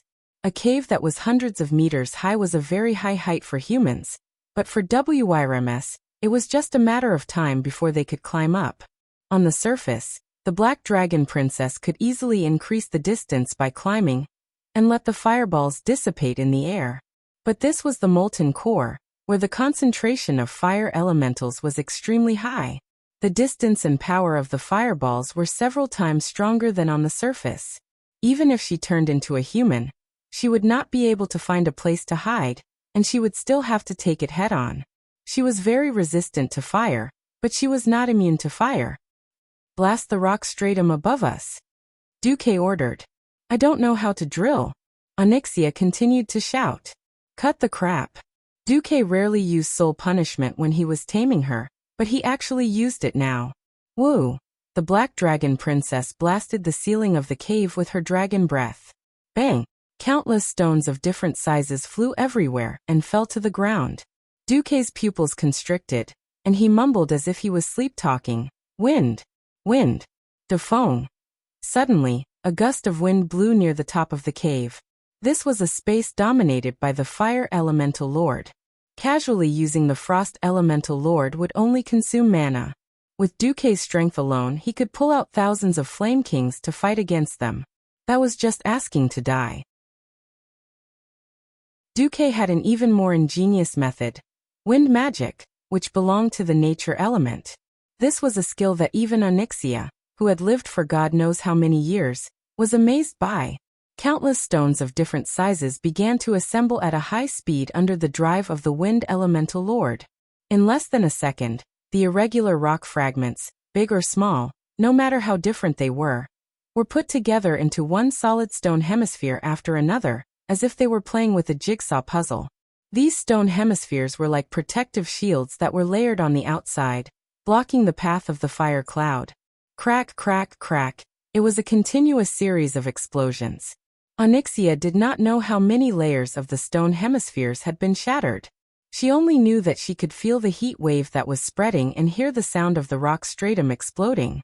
However, there was still no fireball that hit her body after 3 seconds. Did she pass without any injuries? What are you waiting for? Run. While Onyxia was still in a daze, Duque had already taken out a long whip from his interspatial bag and whipped it on her dragon's buttocks. For her, who had thick skin and flesh in her dragon form and was protected by thick scales, this whip did not feel much at all. However, the experience of being whipped by a 9-tailed whip in her human form made her awake. She turned and rolled her eyes at Duque, then flapped her wings and made a beautiful 180-degree turn in the air before turning around and running. The Fire Elemental Lords could not fly. They could only watch the man and dragon leave with their bloodshot eyes. Seeing Duque return on the black dragon, everyone in the camp heaved a sigh of relief. "How's the situation?" Mograine was very nervous. "Not good. More than 4,000 molten core giants and more than 500 flame kings. It's not a force that we can handle head-on." Duque reported the numbers that the system elf had scanned. After purposely making it general, everyone was shocked. The hero team would need more than a minute to kill the molten core giants no matter how fast they were. 4,000 of them. Regardless of whether they attacked together. Even if they just stood there and let you kill them, they would still die of exhaustion. Some of the new members of the team, such as Sally Whitemane, were already a little green in the face. Woken suddenly raised his head. "If we can't fight them then," Duque continued, "we can only outsmart them." Grom patted his chest, making a muffled sound like thunder. "Tell us, we'll do it." Duke Hydraxis also nodded. Duque pointed to the cave in the distance. That was where Duque killed Gehennas and Baron Gedon, the 2 leaders. "Do you see that?" "Yes. I need the Water Elemental Legion and the strong people of the Horde, along with Sally, Tyrant, and the 5th squad just now, to hold this place. Defend to the death." Woken asked. Duque shook his head. "There's no need. We don't need to race against time before Nefarian makes any real moves. Ragnaros lost 6 of his leader-level subordinates. Even if they have elemental bodies, they can't be resurrected in a few years. Since we destroyed their node once, we can destroy it again. You guys try to hold on. If you can't, retreat through the portal. What about you and the main force of the Alliance?" Duque raised his right thumb and pointed to a mount behind him. "I'll lead the assault team riding the dragon to deal with the leader of the molten core giants, Gearmanch the Incinerator." "Hey, We almost became barbecued meat just now. Onyxia protested. Shut up. Mounts have no right to speak. The sad princess could only shut the dragon's mouth bitterly. Aurelia stepped forward. Are you confident? That was just a reconnaissance just now. I was caught off guard by accident. This time. 10 minutes later, Onyxia carried more than 20 people through the previous area again. But this time it was much safer, because Duque had created many phantom images of the black dragon in advance and rushed to the front.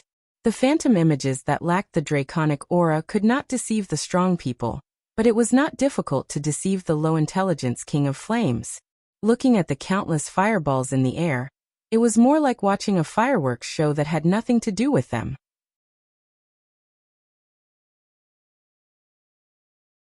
Chapter 1161. Seeing Onyxia's powerful and agile figure gradually disappear into the distance, Grom's ambition seemed to be ignited. I don't know why, but I just think of my old friend Zuluhid. Although the beastmen of the Dragon Maw clan had used dishonorable means to control the Red Dragon clan, that was a glorious era when beastmen could also become dragon knights and conquer the sky. It wasn't like now, where everyone could feel the withering of the tribe's talents. Most of the older generation of orcs were killed, and the rest were old. Among the new generation of orcs, there were few that Grom looked up to. Only Sal and Wajin were leading the way. Moreover, the professions were very unbalanced. Most of them were melee professions. There were only a few ranged professions, and there were no heroes like human priests who could recover. If the tribe fought with the Alliance, as long as the tribe could not kill the Alliance's recovery professions in the first round, it could basically be declared the tribe's failure. In fact, not only Grom, but Agrima's great chief Sal was also anxious. The Rustwater conglomerate represented by the goblin trade prince Galavix felt that it was completely unprofitable to trade with the Alliance. After the Shameless Alliance attacked the Booty Bay controlled by the goblins chose to side with the tribe, which Sal accepted without hesitation. The goblins only offset the technological advantage that the gnomes brought to the Alliance. This was far from enough. The tribe seriously lacked magic heroes. At this time, a guest that Sal didn't want to see brought a proposal that he couldn't refuse. When he saw the real guest brought by the guest, Sal trembled and his mouth moved for a long time. Finally, he put his right hand on his chest and bowed. That was the tribe's most ancient etiquette. Of course, Grom and the others were still fighting in the molten core, and didn't know what was happening far away in Agrima. They had to focus on the battle in front of them. Ha! Roar! The Tauran chief Kane, who had recovered his spirit, continued to use his terrible momentum to fight against Archimonde. He directly rushed towards the molten core giant that was about to punch him. The difference in size was almost 5 times, but it was the molten core giant that was pushed back. The old bull snorted, "Slag giant, your strength is simply unworthy of the giant name." Umph. Grom leaped up high and cleanly slashed the molten core giant's neck with Bloodhowl. If it wasn't a fire elemental creature, this axe alone would have killed it. But it didn't. Even though half of its neck had been chopped off and its head was hanging low, it still swung its arm at Grom, trying to slap him to death. At this moment, a chilling stream of ice rushed into the giant's body, and very craftily entered the giant's body through the wound that Grom had created. The blazing flame heart in the molten core giant's body was instantly extinguished by this cold spring, and the giant suddenly stopped moving. After killing one giant, there would be hundreds and thousands of giants surging over. That kind of continuous pressure, if it was someone with a weak mind, would have easily collapsed. The leader of this group was a peerless expert who had been through a lot. Ha ha ha ha. Not enough. Not enough. If you want to punch me, you have to be 10 times stronger. Kane was very excited. In the Battle of Mount Hyjal he was suppressed by Archimonde, but now the situation was completely reversed. A totem pole, a super heavy weapon, was used by Kane as if it was as light as an embroidery needle. The molten core giant had never seen such a way of fighting. The idiots who thought that Kane was holding a hollow pillar were all dismantled into stone in the next moment. Duke Hydas's body grew at least 10 times larger, and the 8 or 9-story tall molten core giant only reached his waist. Not only him but a dozen strong Hydasis water elementals also stood up. They were no less tall than the molten core giant, and they stood in a neat formation with hundreds of other water elementals, pouring a storm of wind and rain toward the exit of the cave. Soon, everyone realized the benefits of defending the dangerous place. The molten core giants were too huge. Even if they disintegrated into a pile of high-temperature stones after they died, they still quickly blocked the seemingly wide line of defense of 500 meters. The giants at the back had to foolishly climb over the bodies of their dead companions. Wuxia shouted, "Don't block the entrance, just let them squeeze like this." This was a place near the first boss of the molten core. A cave with a slightly lower terrain connected the main area to this side. On both sides of the cave were rivers of lava that were difficult to pass through. But this was only for mortals. As one of the fire elemental creatures, the molten core giants did not matter at all. Blocking the cave would instead cause the giants who had nowhere to go to take a detour, causing more pressure on the line of defense. Wuxia simply set up a pocket formation, or rather, a crane wing formation, while stalling for time to kill the opponent. The situation became tense with the introduction of an elite molten core destroyer into the battlefield. This guy's strength was beyond everyone's expectations, and even Kane had to show some real skills. The two behemoths fought on the blazing ground, turning the sky and earth upside down. If this was a street fight, it was estimated that most of the city would be destroyed in an instant, and several blocks would wail in the flames of destruction. The hard rock ground collapsed inch by inch. Every step of the giant produced blazing flames. Even the fire had a tendency to spread further with the wind. "You want to kill me? You're not strong enough." Kane roared. A Tauren and a giant, their fierce battle made the ground solid. The ground was like broken waves stacked layer by layer, and there were shocking cracks full of flames everywhere. It was like an active volcano just happened to erupt under their feet. On the other side, Wuxia kept complaining, and the heroes could not help but smile bitterly. "Be grateful to be on my dragon's back. If it wasn't for the guidance of fate, you would never have this honor in your lifetime. I'm telling you, don't move, or I won't be responsible if you fall." Duque held his forehead. He did not understand why a female black dragon who was born to play tricks would become like this after becoming a mount. Was this arrogance? Or some kind of distortion? Duque did not know, but this might be a good thing. Duque sat on the dragon's back on the dragon's saddle, which was theoretically the dragon's throne. The system kept scanning, and finally, a huge red outline of a human figure. The next moment, more red outline monsters entered Duque's vision. Even seeing the three red names, Duque still had a confident expression on his face. "Found you."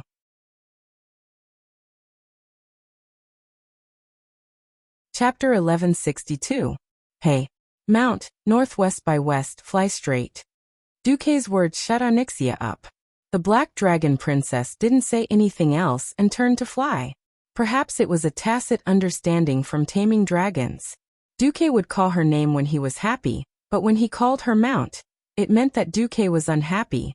If Duque dared to mess around when he was unhappy, he would suffer. Wuxia could ignore anyone else's words, but she had to listen to Duque's.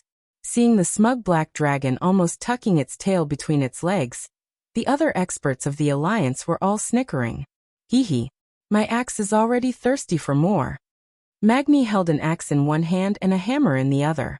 He struck a pose that he thought was very cool, but he almost fell because of a certain dragon's sudden descent. If he wasn't tied up with ropes, Magni Bronzebeard would have been the first dwarf king to fall to his death in the tens of thousands of years of history. After pulling the cursing Magni up, everyone turned to look at Duque. Facing the burning gazes, Duque felt a sense of heroism. The familiar faces overlapped with the epic stories in his mind. At this point in time, they might have died in the original history, or they might have been wronged and wasted their time in the countryside, or they might have fallen helplessly to become the undead and slaves of fate. There were noble kings and queens among them, as well as lowly bandit leaders. There were the most noble saints, as well as the most depraved villains. Now, because of Duque's stirring of fate, they were all gathered under the same flag, under Duque's command. Not only them, but the forces they had were also Duque's chess pieces. At this moment, Duque felt like he was the king of the world. He could cut off the flow with a flick of his whip. Even the sea could evaporate. Even the mountains could be filled up. Duque, a once lowly transmigrator now, none of. No. Yes. The flame of passion was rolling in Duque's blood. And the excitement factor spread to every corner of his body. Mograine said sternly, "Commander, please give me your orders." The group of high-ranking experts spoke in unison. "Please give the order, Duque, you would not pass on this responsibility. I can basically control the fire demon guards. Mages, turn the guy I marked with an arcane spell into a sheep." Jaina asked in surprise. "Sheep transformation? That's a spell that can only be used on beings with low intelligence." Duque rolled his eyes at her and smiled without saying a word. Duque was clearly saying, "Is it my fault that those guys are retarded?" Jaina laughed, and then immediately became serious again. "After using polymorph 3 times, the arcana technique's power will weaken. I suggest that you use other types of magic. Then come again." Duque paused. "Jaina, star, Illusia, flatbread, Ronin, diamond, and I, triangle. I'll use polymorph to control one, and help kill Aurelia. Mark the monster with Hunter's Mark." Duque raised his hand, and marks made of arcana energy appeared on his palm. Yellow stars, orange discs, purple diamonds. "Understood." The 3 mages said in unison. "Aurelia, mark the biggest one with Hunter's Mark." "Leave it to me." The mature female ranger's eyes lit up. "Tyrion, control the 2 dogs. Don't kill them." "Okay." "Magni, you'll carry number 1 to number 3. Gavin Rad, number 4 to number 6. Sidan, number 7 and number 8. "Understood." The 3 answered in unison. "The rest of you, fire with all your might. Kill the biggest one, Gearmange the incinerator, then kill number 1 to number 8. Kill the saffron pioneer." "Yes." The others answered in unison. At this moment, Onyxia suddenly turned her long dragon neck. "Then what about me? How can someone as powerful as me not have an important mission?" Duque smiled. It seemed that after biting the back of her neck last night, she had really adapted to her new identity. She was undoubtedly an extremely proud dragon. Even if she was reduced to being a mount, she still could not let go of her pride. Blindly suppressing her was not a good thing. If he were to ride a dejected, empty shell with the appearance of a giant dragon, even Duke himself would feel that it was meaningless. "All right. I'll mark you with a black dragon's mark later. I'll leave the most important one, Majordomo Executus, to you. He's the leader of the entire Molten Corps, second only to Ragnaros.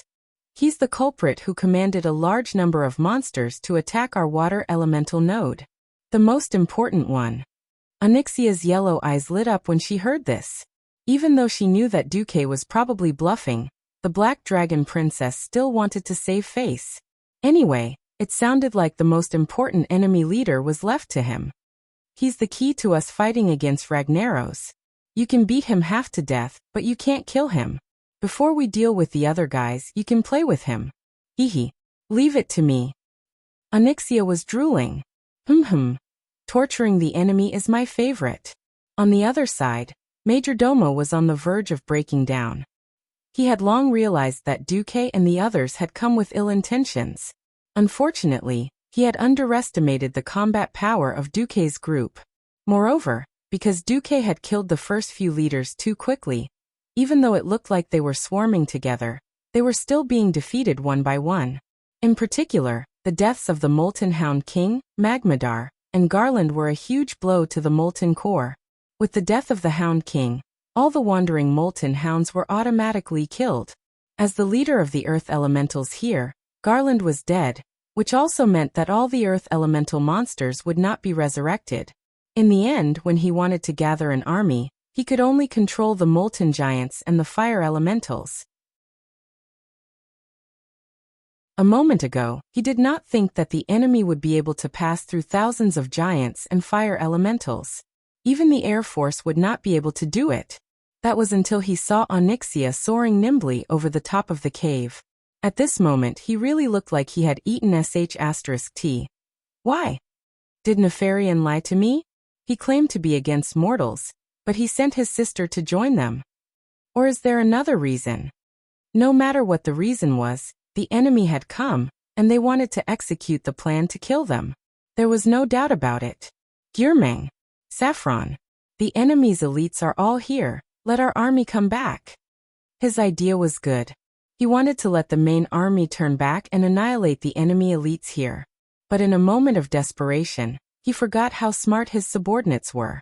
A moment ago, the giants had received news that they were going to attack. Suddenly, they were told to retreat, which directly caused chaos at the front line. Grom and the others were pleasantly surprised to find that the enemy was in a mess.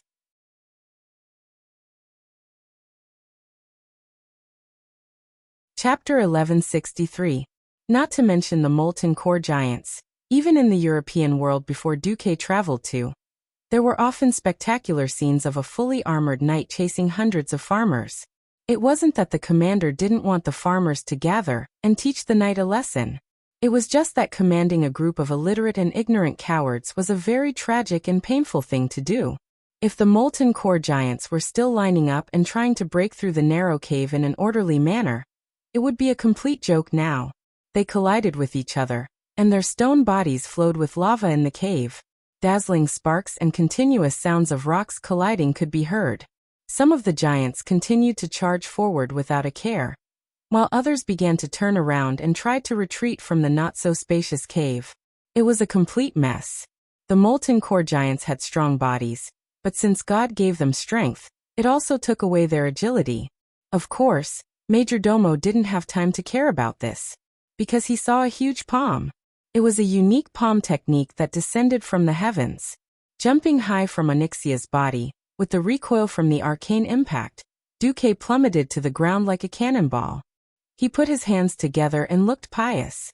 The hundreds of magic circuits in his body, large and small, circulated and generated magic to the extreme in one breath.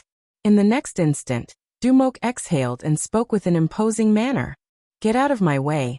In any boss-level battle, how to start the fight was a very rigorous study. If you didn't start the fight well, it wouldn't be surprising for the whole team to be wiped out. Mograine had suggested letting him go first. After all, he had invincibility. Duque shook his head and refused. They didn't know how chaotic the situation would be when the three bosses were added together.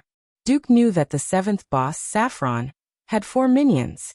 The 8th boss, Gyurmeng, had 2 molten hounds that wouldn't die together with the king of hounds. The 9th boss, Majordomo, was the most ridiculous. He had 8 minions, 4 of which were mages and 4 of which were melee fighters. The minions of the 3 bosses were not ordinary elite monsters. Strictly speaking, they were rare elite monsters that were difficult to deal with. With so many minions gathered together, the 3 bosses would be able to unleash their skills. It would be too easy for the team to be wiped out. Duque could be resurrected, but once his team was destroyed, it would be impossible to assemble another hero team of similar standards. Duque wasn't willing to gamble. Therefore, he directly went up himself. This palm strike of Duque's perfectly imitated the stance of the Buddha's palm. Of course, this had nothing to do with Buddhism, Taoism, or martial arts. This was an attack condensed purely from the purest arcane magic. It looked like it was put together, but it was actually extremely violent. The 3 leaders and their guards raised their heads high. Each of them felt an inexplicable throbbing in their hearts. They first stared at Duque, who was descending from the sky, and then looked around one after another, because the surrounding environment seemed to have suddenly become unfamiliar. This was the molten core, a blazing hell. Everything here was related to fire and heat. In the past hundreds of years, there was not a single existence that was unrelated to fire. The magma was forever boiling. After a little cooling, new ground was formed. Then new magma overflowed and continued to change the geographical environment here. Whether it was the ceiling of the cave that was hundreds of meters high or the solid rock stratum beneath their feet, this place was constantly changing. But what came into view now seemed to be a still world.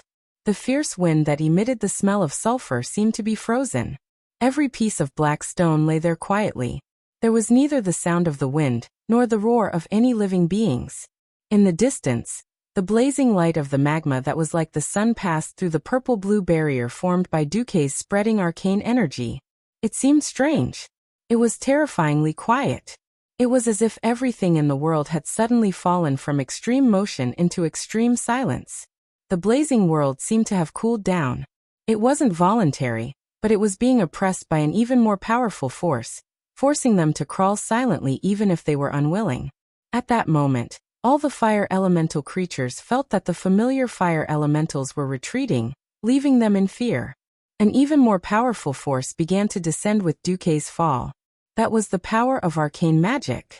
It used an irresistible force to push away the surrounding fire elementals, and was dominating the elemental activity within a radius of hundreds of meters. No, it was like rewriting the laws of space and forcefully taking over everything. This is impossible. Executus yelled. Today I will make the impossible possible. With Duque's angry roar, a huge magic palm the size of a football field slammed down. Other than the largest and most burly incinerator, Gurigman, almost every fire demon subconsciously covered their heads. But in the next moment, they subconsciously opened their eyes and found that their bodies, which were not light, were scattered by the powerful impact. They couldn't control themselves. Even the heaviest molten hound beside Gurigman flew more than 10 meters away, and then spun strangely on the ground under the powerful impact. The lighter fire demon elites trembled. Their bodies were the lightest as they flew into the sky and landed heavily on the ground. Every Alliance powerhouse's heart was on fire, because what they saw was a completely different scene. Duque's slap was like the start of a billiard game, smashing the opponent's strict formation into pieces. Originally, this was a sunken cave. Anyone who wanted to enter must first pass through the lava giant leader Gurligman, who was guarding the cave entrance, and waste time with this super meat shield. Because of Onyxia's existence, the Alliance commandos were able to directly go over Gurigman's head and attack the opponent's weak fire demon group. Duque's aggro this time was even more ingenious, because the focus of Duque's magic attack was not to kill the opponent, but to create impact. The moment the compressed arcane energy exploded, all the guards around the three bosses were blown away. Not only that, but at the same time as the explosion, Duque used arcane energy to condense pre-agreed marks on each of the guards. Squares, triangles, pancakes, numbers from 1 to 8. When Onyxia had only beautifully turned half a circle on the battlefield, the Alliance powerhouses had already jumped down from more than 10 meters in the air and found their targets. Ba, ba, ba, ba. In the blink of an eye, the four guards turned into silly lambs and rolled around on the ground.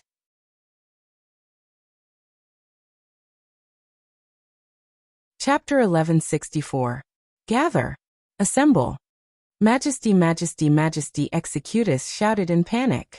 It was not his fault for losing his composure. He had never been a courageous person. He had good management skills, but he lacked the courage to make up his mind. He also did not have the strength to fight against 1,000 men. In the fire elemental world where strength was everything, this meant that he could only be the second brother. He could never be the leader. The fire demon was born with a weak physique. Coupled with the fact that he was used to being bossed around, he had long forgotten about fighting. However, he did not have a single guard around him. Instead, he was greeted by a gigantic black dragon. The black dragon's ruthless and evil face revealed a human-like smile. Ha! Go on and shout. No one will come to save you even if you scream your lungs out. Onyxia subconsciously called out the words that Duque had said to her the most at night when he was taming the dragon. However, it was quite fitting, wasn't it? Major Domo was dumbfounded. His face immediately darkened. Onyxia, you are violating the covenant that the king of the Black Dragons, Nefarian, made with us. The king of the Black Dragons will not let you go. Onyxia laughed shamelessly. I don't want to say it, but I really don't mind my beloved brother's head being cut off by my master and hung at the gates of Stormwind City. You. Major Domo was about to explode from anger. The black dragon's huge body approached. Yo, little fire demon, you and I are the only ones left here. Pass. Pass. Pass. Major Domo trembled. Teleport. As a manager, Majordomo naturally had all sorts of life-saving skills. For example, he could teleport his enemies into the lava to take a bath. Unfortunately, this trick did not work. The magic resistance of a demigod giant dragon was ridiculously high, not to mention the amount of magic power required, and the difficulty of teleporting such a huge existence. The problem was that Majordomo did not have any special attack skills. "Ragnaros will protect me and not let me get hurt," he shouted. Suddenly, a huge and thick magic shield enveloped his entire body. The shield, brimming with demigod magic aura, was obviously able to absorb a lot of damage. "Damage? Who said anything about hurting you?" A teasing smile appeared on the Black Dragon Princess face. "My master wants me to play with you." With that, the Black Dragon stretched out its huge claws and picked up the 5-meter-tall Majordomo. To be fair, this guy was quite heavy, but in front of the Black Dragon Princess, who had an even more exaggerated body size, he was just a ball. Ragnaros' power did make him immune to all kinds of physical and magical damage, but it didn't fix him to the ground. As a result, Onyxia grabbed him together with the magic shield, tossed him into the sky, and caught him again. "Toss it up and catch it." Just like the moral integrity of a certain due person who keeps throwing away and picking it back up. On the other side, Varian, who already had the experience of fighting the ghost wolf Rogosh, directly faced the incinerator Gearmanger's attack with his dual-wielding berserker stance. There were many others who were stronger than William. There were many who were more agile than Varian. However, there were very few people like Varian who could combine strength and agility so perfectly. When he dodged, he was like a light and cunning wolf, easily using his agility to avoid Gearmanger's heavy punches. The moment he switched from dodging to attacking, he suddenly became the most violent wolf king. Using the divine artifact dual swords that were like his own claws, he crazily slashed at the joints of Gearmanger's arms and legs.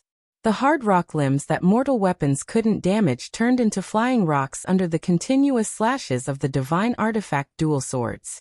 Arg! Gearmanger was infuriated, and he chased after Varian crazily, completely ignoring the fact that there were actually other powerful mortals behind him, such as the Van Cleef father and daughter, and Valera, who were secretly and effectively destroying his limbs.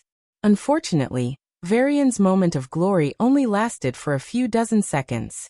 Soon, Gearmanger's attention was attracted by another person.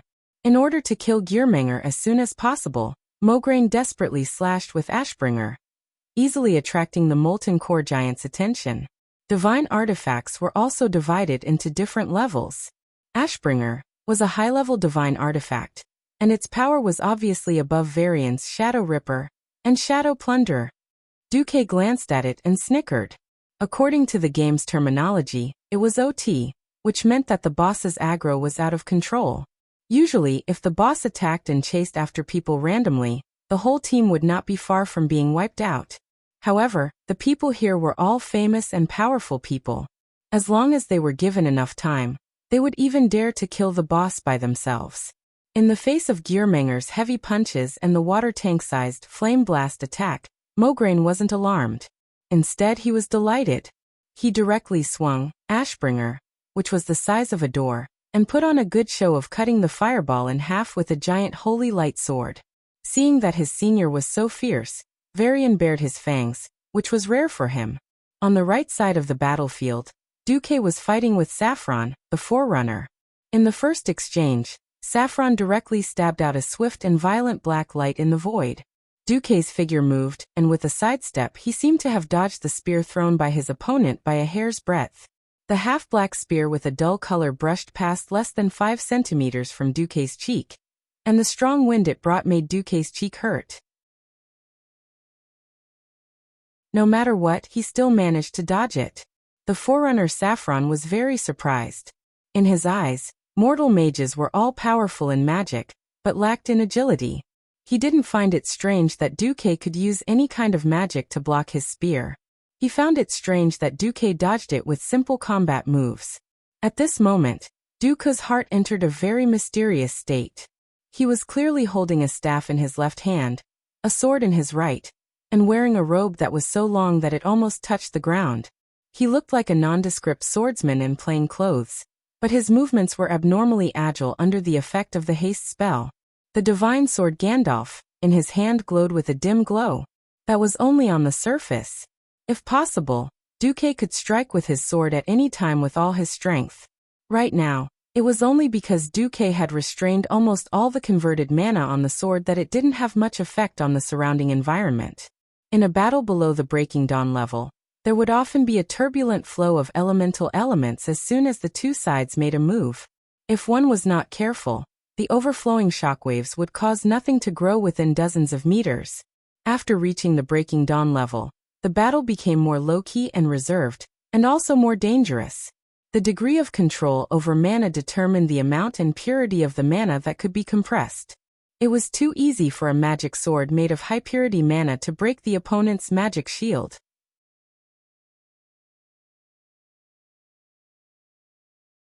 Chapter 1165. Duque defended more than he attacked, because he needed to recover.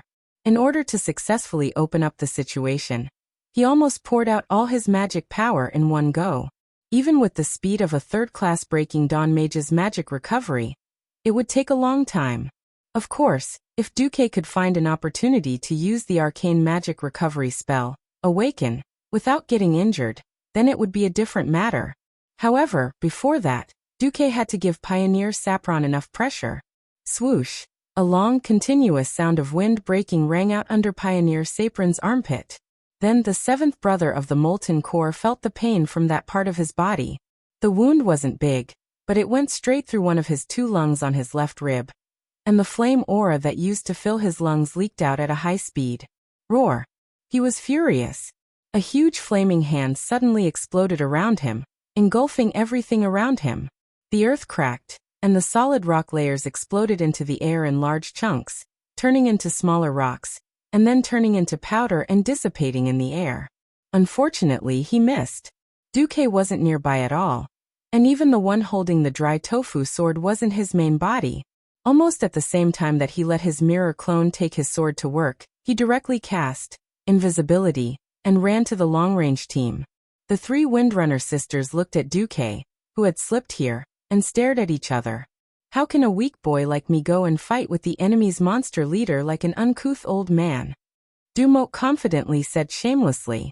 If they hadn't witnessed Duque beating up Nesario and risking his life to destroy Archimonde, anyone would think that Duque was a coward. Queen Sylvia rolled her eyes at Duque. Aurelia, however, said, "Protect Duque." It had nothing to do with life or death, but it was about the recovery of magic power. The Awaken spell that Duque cast used a special method to stimulate the slightly overloaded magic circuit to return to its original position, filling it with a large amount of magic power. This was on the premise that Duque couldn't move, not even a finger, in the state of awakening. Once the casting posture was interrupted prematurely, the loss of magic power for every second of delay in awakening was equivalent to a radiant moon mage casting 1,000 top-notch fireballs. The three sisters who were connected stood in a standard equilateral triangle, firmly protecting Duque in the middle. The 10 seconds of awakening seemed short, but it was also very long. When Duque put down his raised hands, the three sisters secretly heaved a sigh of relief. Aurelia glanced at Pioneer Saffron, who was still foolishly playing hide-and-seek with Duque's mirror clone in the distance, and suddenly sighed. Duque was clearly a mage, but he played like a thief. It was precisely because he was stabbed so hard just now that fellow mistakenly thought that Duque was born for sneak attacks. Just now, when Duque's magic power was all used up, this fellow didn't seize the opportunity to counterattack, and now it has no hope. The main force of the heroes were attacking Gearmanger the Incinerator, and the other warriors and knights who were carrying elite guards did not fall behind. With a glance, Duque knew that everyone was carrying the monsters in name, but in fact, they were all secretly killing the monsters. If you, Duque, can carry a boss on your own, then I can kill 1 or 2 rare elites, right? Relying on the long duration of his deity's descent talent. Seeing that everyone was almost done fighting, Magni decided to transform. His mountain-like body made of silver metal gave the 3 guards opposite him a fright. It was already too late when they wanted to run. Bam! With a loud sound, Magni directly smashed his hammer on the ground and activated Thunder Strike. The powerful electric currents instantly numbed the bodies of the 3 elite guards. Magni strode forward with his short legs, which were still short even after his enlarged body, and made a beautiful leap, throwing out his Tempest Warhammer in midair. This was the real Azeroth, not that digitalized game.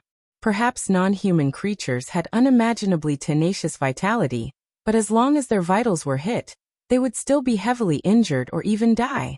After Magni became bigger, the Storm Warhammer that he threw out was also a size bigger. The hammer, which contained the power of heavenly lightning, directly smashed the head of a guard into a rotten watermelon. With a backhand swing, Magni directly chopped off the neck of the guard with the arcane number 2 above his head. Apart from Magni, Gavin Rad and the rest of them also had achievements. Of course, the greatest achievement was still in Duque's hands. The strength of fire demon leaders was based on their seemingly endless skills and spells. For those who were fighting for the first time, every fire demon leader represented the unknown and danger. For Duque, Pioneer Saffron was very familiar with everything. As long as he didn't transcend his fate and create skills that only belonged to him and were unknown to outsiders, he had no secrets from Duque. Dozens of hands of magic floated in midair and rained arcane bullets non-stop. Duque and his dozen illusions ran around Saffron and left all kinds of wounds on the fire demon leader. The new wounds were then exploited by the hands of magic controlled by the system, which deliberately attacked the new wounds to expand their achievements. Throw. Dutch. Roaring Flame Spear. Dutch. Hand of Ragnaros. Duque couldn't do anything about it, but why don't you use your ultimate skills consecutively? In the past 25,000 years, the leaders of the Molten Core, who barely had any battle experience after the War of Domination, mostly only had a few tricks up their sleeves and lacked the ability to adapt. After the veterans of the heroes figured out the pattern, they didn't need Duque's command at all. They kept attacking the enemy with their own understanding and judgment of the battle. Almost at the same time, Gearmang the Incinerator and Pioneer Saffron fell. Manager Majordomo Executus almost pissed his pants when he saw the 2 leaders whom he was most proud of kneeling on the ground. Their 3 elite guards also followed in the footsteps of the 2 leaders after the heroes shifted their firepower. They were all wiped out in a short span of 20 seconds. He had already lost his temper after being tortured by Onyxia. Timid as he was, he shouted on the spot, Don't kill me. I surrender. Surrender? The experts who had been sharpening their weapons and preparing to add another record to their accomplishments were all stunned. Everybody knew that Duque never intended to kill this guy, but this guy was too spineless. Gavin Rad whistled. Yo. Boss, now that you have the Black Dragon Princess as your mount, you want a fire demon leader to be your butler? I don't dare to wander around your house anymore. Duque smiled and didn't say anything.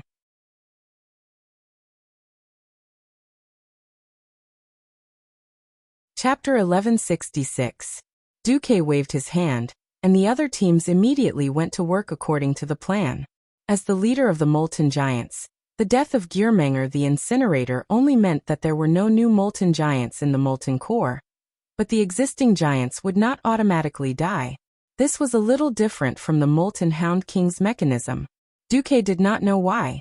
It seemed that after torturing Majordomo Executus, Onyxia's depression had been greatly alleviated.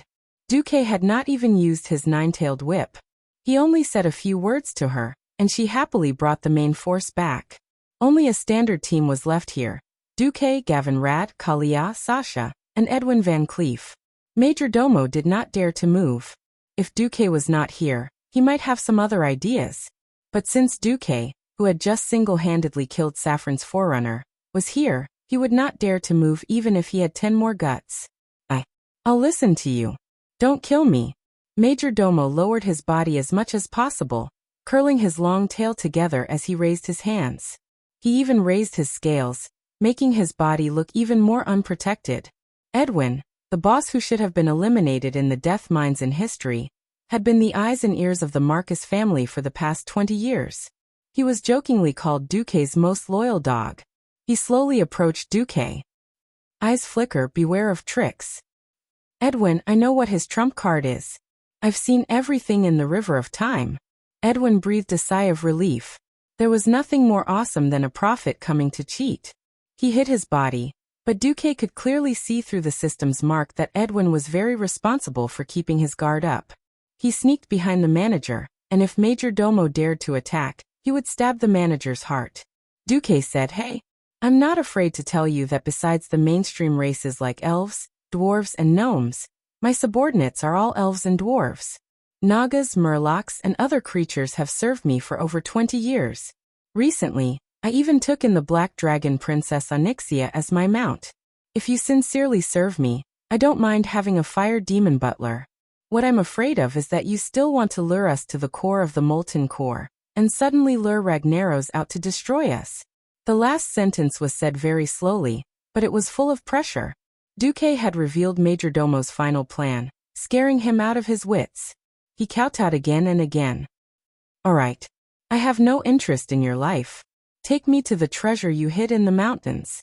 I know you have a cute box." Executus was drenched in cold sweat. He had no idea how this human knew about the treasure chest he had hidden in his nest. He had secretly brought it out of the fire elemental realm. For hundreds of years, he had not let anyone else know about it except himself. Moreover, the word mountains pointed out the crux of the matter, telling him not to try any tricks. If he wanted to save his life, the only chance was to summon his big boss, Ragnaros. But Lager was not on the mountains. Seeing how Duke managed to scare the other party into a daze with just a few words, Sasha was also giggling secretly. Just as Duque and his party controlled Executus, the battle on the other side was coming to an end. The Allied army spent more than a day to clean up the molten core giants and the King of Flames that had attacked the water elemental base. Everyone was exhausted, tired, but it was worth it. Every hero had a smile on their faces. Even the powerhouses of the tribe had temporarily forgotten about the failure of Blackwing's nest and enjoyed the joy of victory. Using wooden wine cups the size of small barrels, they drank the strong liquor that was specially transported from the Iron Stove Castle and laughed heartily. Perhaps, only when there was a comparison would one know the difference. Following Duque was a series of victories, and fighting alone was extremely difficult. If it was not for the unforgettable hatred between the Alliance and the Horde, it might have led to deeper cooperation, and it was not impossible for the Horde to join the Alliance. What a pity. Woken sighed. Since Executus was under control, the locations of all the fire runes were clearly marked. There were still many fire elemental monsters blocking the way. In order to save time, Duque let Onyxia carry 2 teams of powerhouses and Duke Hydraxis to extinguish the fire. Since they had practiced many times beforehand, and with Duque, the master of dispatch, everything seemed so orderly. First, all the fire runes were destroyed to prevent future trouble. Then, the heroes advanced, and the elites of the water elemental team followed to clean up the remnants and maintain the safety of the supply line. Finally, the dwarves and gnomes engineering team continued to drive over.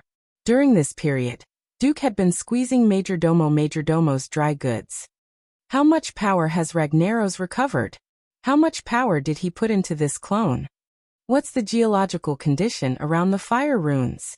The system genie scanned Executus at a frequency of 100 times per second, recording data such as the size of his pupils, heartbeat, and breathing. Duque had never used a lie detector before. He purely used the general principle of the lie detector and let the system genie simulate a lie detector program. Then, regardless of the consequences, as long as the system indicated that Executus' credibility was less than 80%, Duque would switch to the Shadow Priest and use Mind Lash or Mind Blast to teach him how to be a qualified captive. Because Duque set the standard too high, Executus was basically unlucky, and there were many cases of wrongdoing. Duque did not care. According to the original history, Executus was a traitor. On the surface, he surrendered to the players, but in reality, he summoned Ragnaros and hoped that his master would take care of the players. However, his master was also a hot-tempered person. Before he took care of the players, he first took care of Executus. The famous hand of Savras, the Balrog Ragnaros, smashed down with his hammer. Executus, the ninth boss of the Molten Core, who had been managing the Molten Core for Ragnaros for hundreds of years, was completely reduced to ashes, be it in body or soul. Especially when this guy dared to play tricks and give Duque a fake treasure chest. Duque immediately turned around and ordered, "Onyxia, eat his tail." No. I've confessed. I still have a small treasure chest. Wait, I've already confessed.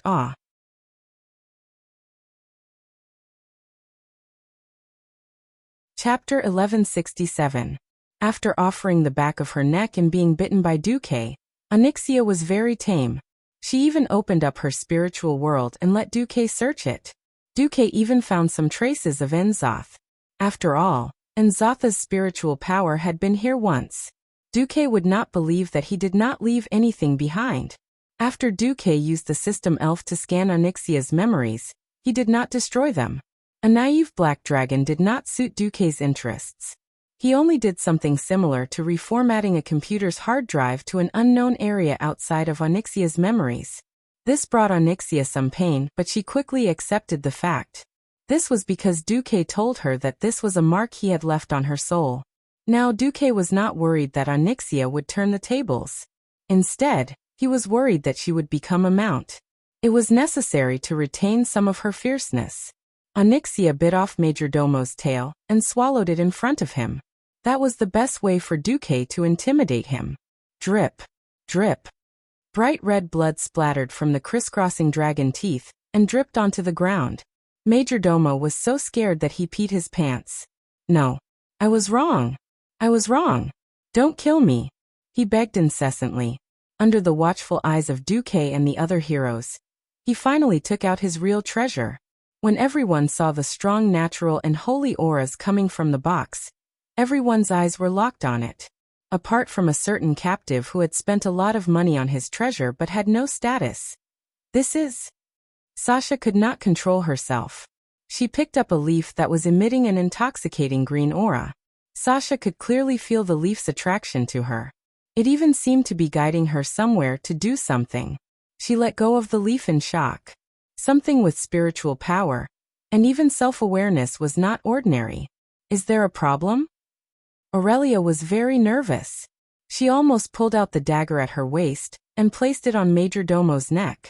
Before the bitter Majordomo could defend himself, Duque had already concluded the matter. Duque smiled. "No, it's fine. It's an extremely rare treasure, the leaf of the ancient era.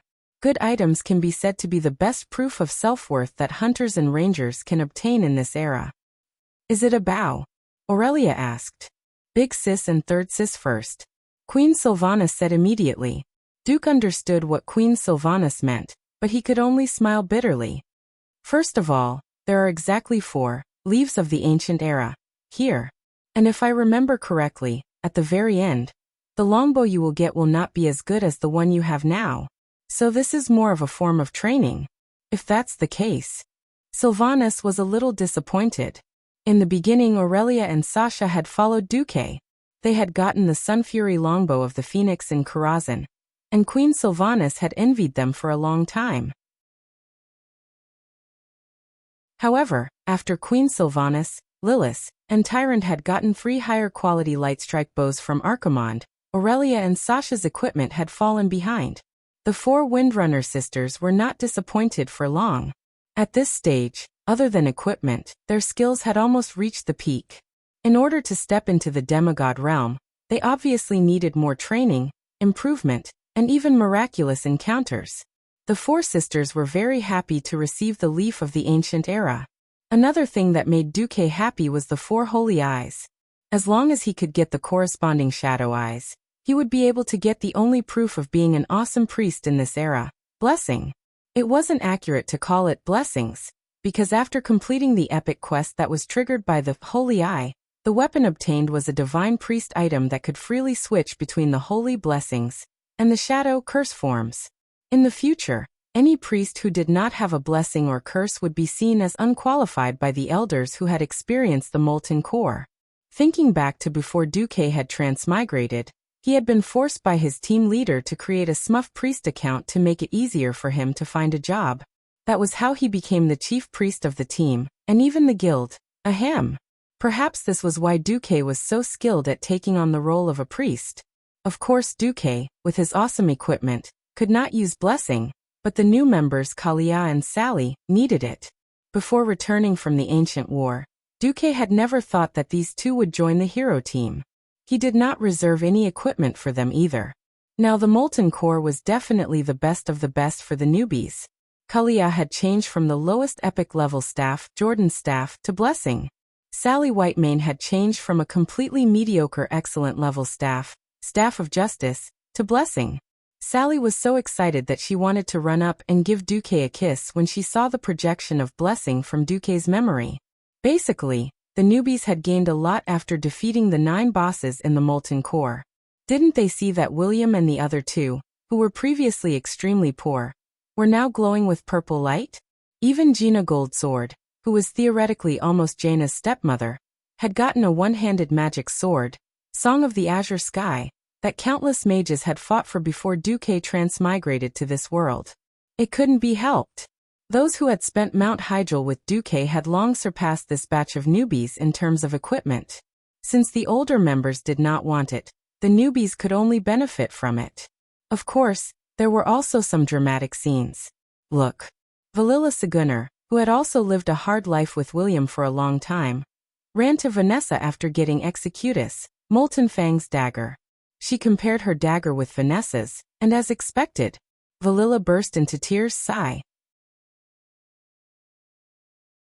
It was infuriating to compare oneself with others. Why did you have to compare yourself with Vanessa, the maid who had followed Duque for the longest time? The one who was actually a hatchet man and a roasting robot. Duque shook his head and said in his heart, "Girl, you're asking for it." Unexpectedly, Duque did not choose to immediately gather all the heroes to attack Ragnaros. Instead, he slowed down his attacks. On one hand, he would organize armed parades in front of Blackwing's nest from time to time. On the other hand, he even had time to let the kings and dignitaries take turns to rest and rush back to the country to deal with government affairs. Just like that, it was September 21st of the Dark Portal.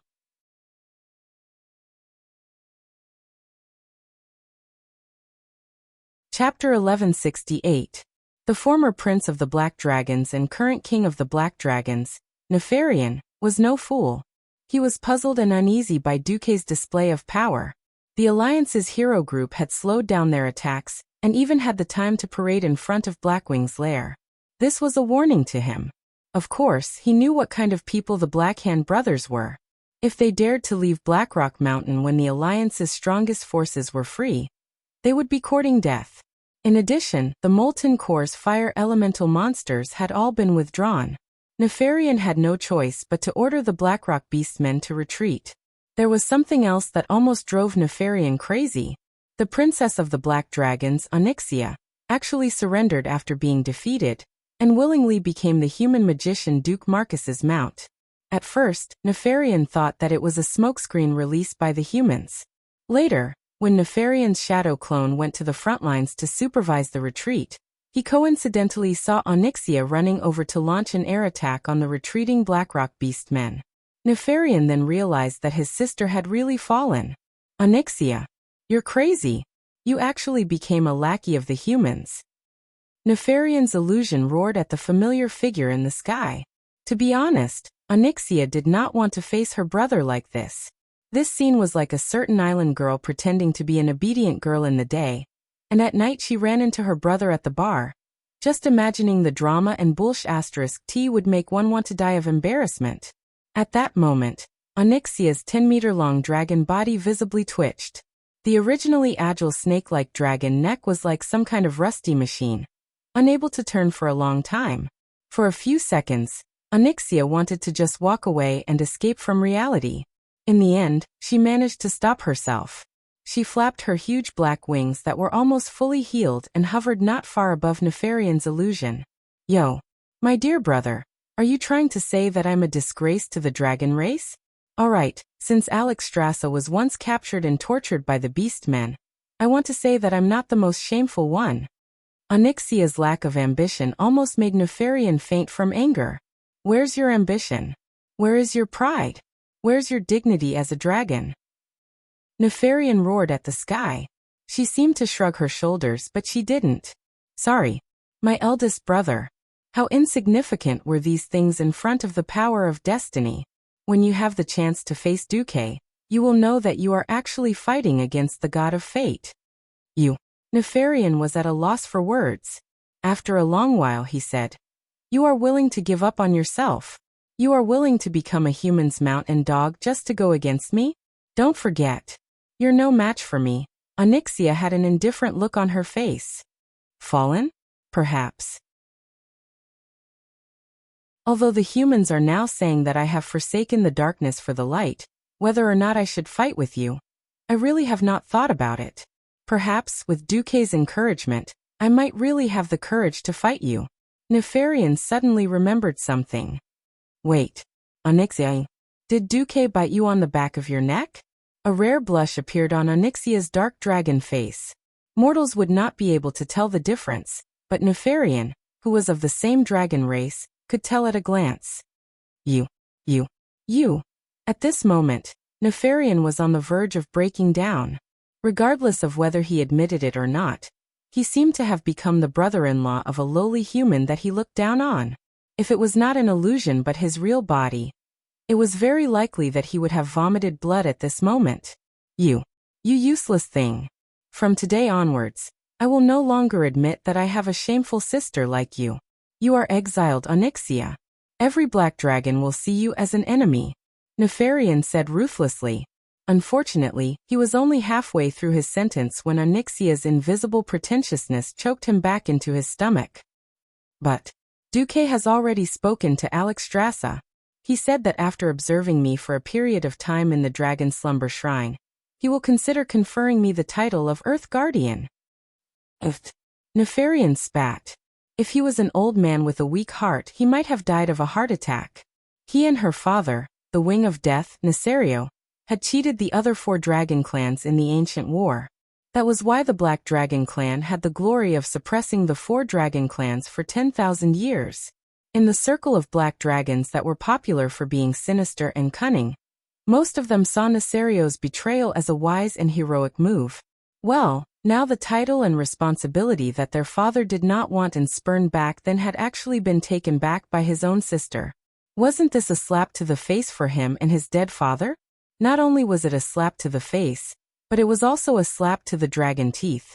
All the harsh words and all the vicious curses that Nefarian could think of were stuck in his throat. He could not say anything for a long time. You. How are you? You've got guts.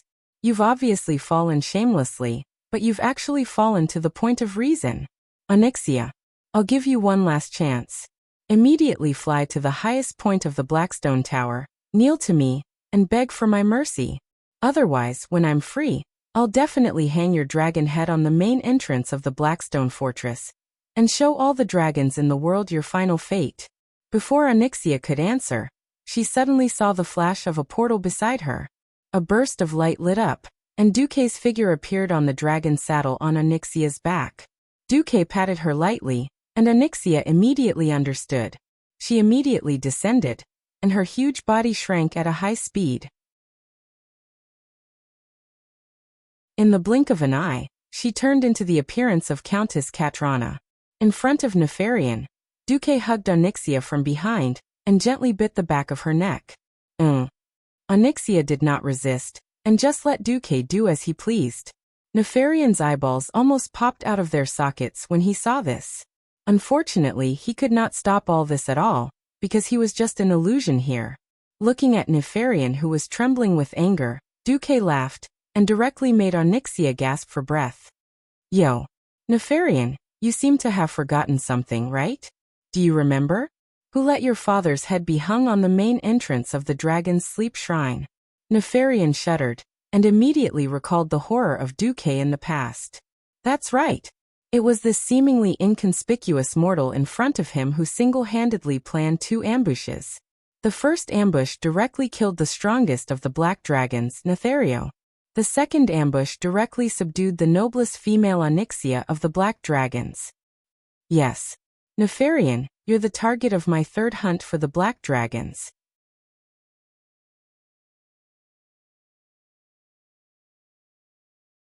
Chapter 1169. Nefarian, do you dare to come out of your lair and fight me? Duque's declaration of challenge was so domineering. Onyxia's beautiful eyes flickered, revealing a rare infatuation and fanaticism. How could the noble princess of the Black Dragon submit to a mere mortal? Yes, only such a great man with such spirit. Only such a peerless powerhouse who drove the world forward. That was enough for her to be willing to submit to him. She witnessed with her own eyes how Duque completely overwhelmed her brother in terms of aura. This feeling, which she did not know was whether it was depravity or sublimation, dominated Onyxia's entire soul in an instant. Violent and blazing. That's right. This is the kind of male I want. It was impossible for Duque to hear Onyxia's shouts, and even more so, he didn't know that this was the ultimate weapon against Onyxia, a person who worshipped the strong to the bone. Nefarian was stunned. He was truly stunned. For a moment, he almost wanted to agree to Duque's challenge on the spot. A second later, Nefarian shrank back. Although Duque's reputation among the mortals was like the sun in the sky, it was simply unbearable in the Black Dragon clan. How did Nefario die? How did Onyxia die? Didn't he still fall into Duque's trap and die? Duque made it sound like a duel, but who knew if he would be the one challenging all the powerhouses of the Alliance and the Horde, as well as his disappointing sister? He had no way of knowing what the molten core looked like, but Duque had obviously freed up his hands. Moreover, as a rare great scientist in the Dragon clan, Nefarian had always believed that with the passage of time, the chance of victory was on his side. When he thought of this, his refusal was logical. I refuse. You're just a mortal. You're not qualified for me to accept your challenge.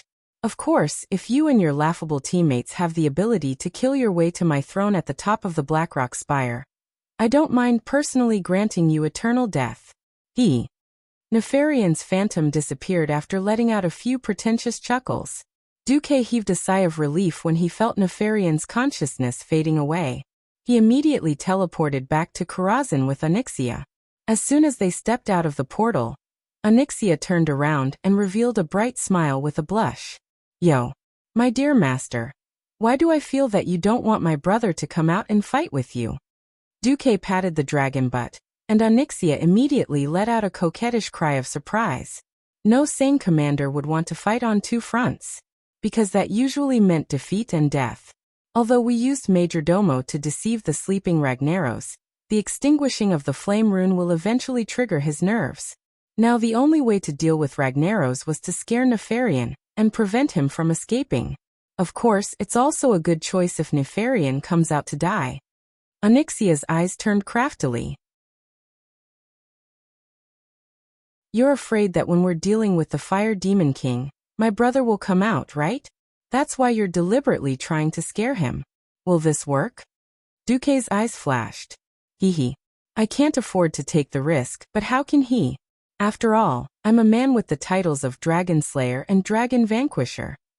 Since you Black Dragons like to play tricks, he will naturally overthink things.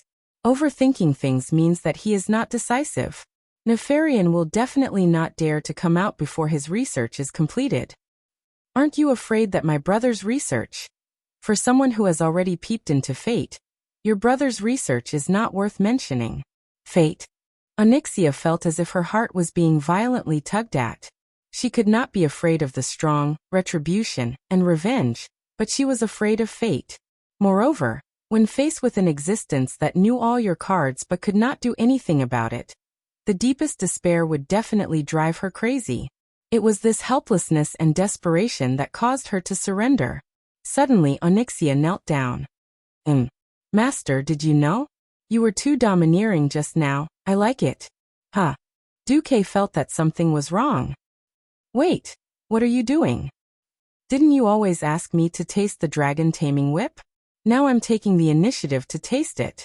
Looking up, Onyxia threw Duque a flirtatious and slightly bewitching look. Duque felt his bones go limp. Dragon taming was just a sideshow. Duque's attention was still focused on the molten core. During this period, Ragnaros's consciousness showed signs of awakening twice, but Majordomo, who was under Duque's control, managed to fool him. Finally, on the 16th of September, the great craftsman Jurbin and Duke Hydasis came together to visit. Duke, everything is ready. A dwarf and a water elemental. Even though they were two different species, they had the same fanaticism in their eyes. Duque smiled. I knew you could do it. On the 18th of September, the Alliance and the Horde invested almost all the powerful fighters they could. On the Horde's side, only Thrall was left to guard the main city. On the Alliance's side, General Abendis guarded the Lordaeron continent. Boulang Bronzebeard and Reginald Windsor led the army to guard the Scorching Canyon and Burning Steppes, as well as Turalian, who stayed in front of the Dark Portal. The rest of the people who were above the realm of heroes were all involved in this battle that would decide the fate of the Eastern Kingdom, and even the entire Azeroth. If they failed, the enraged Ragnaros would not only destroy half of the Redridge Mountain, but the entire southern continent. The surrounding air was still hot and suffocating. Grom and the other powerful fighters of the Horde were not used to the cold spray on their shoulders and the strange mask that could be worn at any time. But seeing that all the powerful fighters of the Alliance wore it, they could only force themselves to use it. Fortunately, it was easy to operate. In theory, they only needed to press one of the white buttons on their shoulders to continuously spray out cold mist. According to Jurbin, this could prevent them from suffocating to death by inhaling too much hot gas. Major Domo, who was supposed to be one of the leaders of the Molten Core, listened to Duque's lecture like a grandson. Wajin felt a strange sense of joy. For some reason, Wajin had a feeling that the hunt for the Fire Demon King would be quite successful. It wasn't just him. Everyone was about to face the powerful elemental demigod, Ragnaros, who was second only to the ancient gods. However, everyone remembered that Duke had killed so many powerhouses with no losses. At most, he had let Arthas escape. Everyone was brimming with confidence.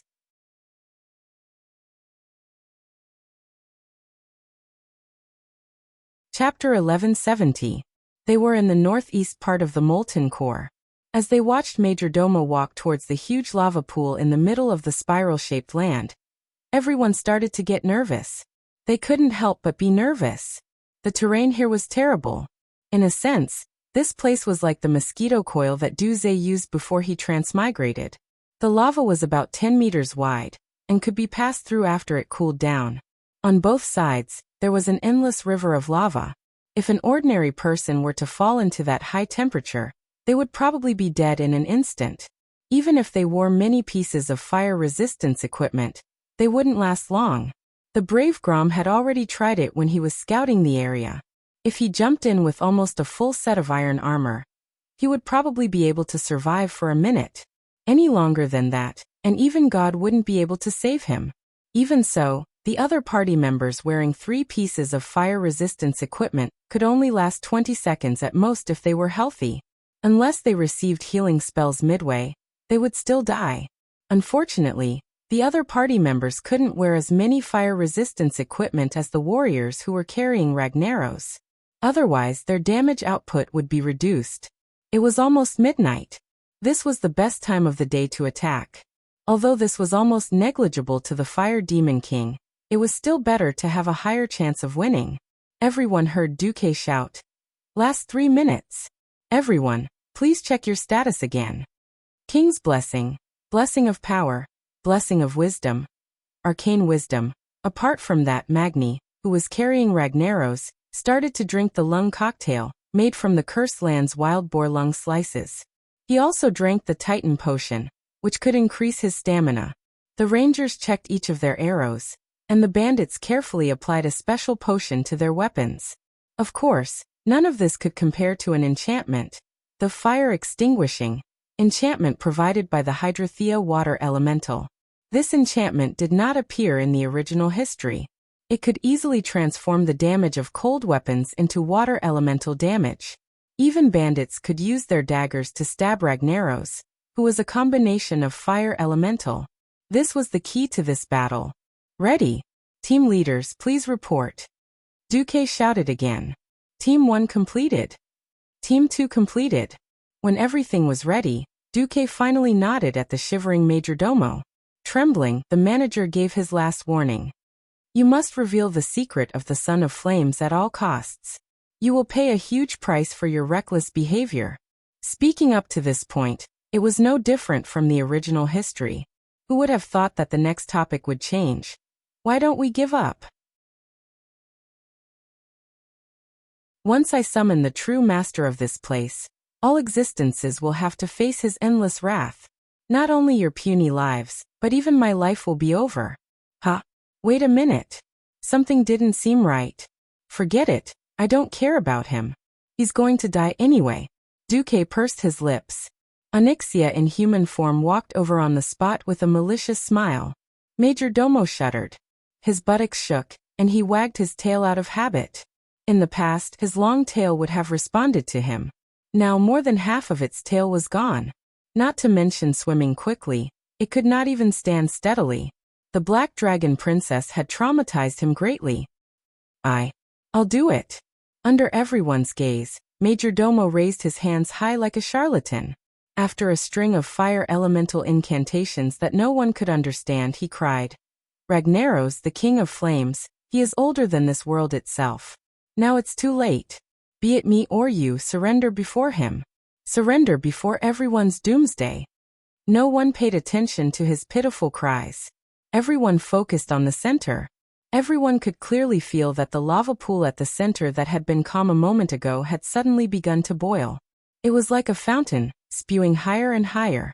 Then, in less than 3 seconds, the high-spewing lava and the fire elemental particles in the air gathered at high speed, forming a huge figure that was breathtaking.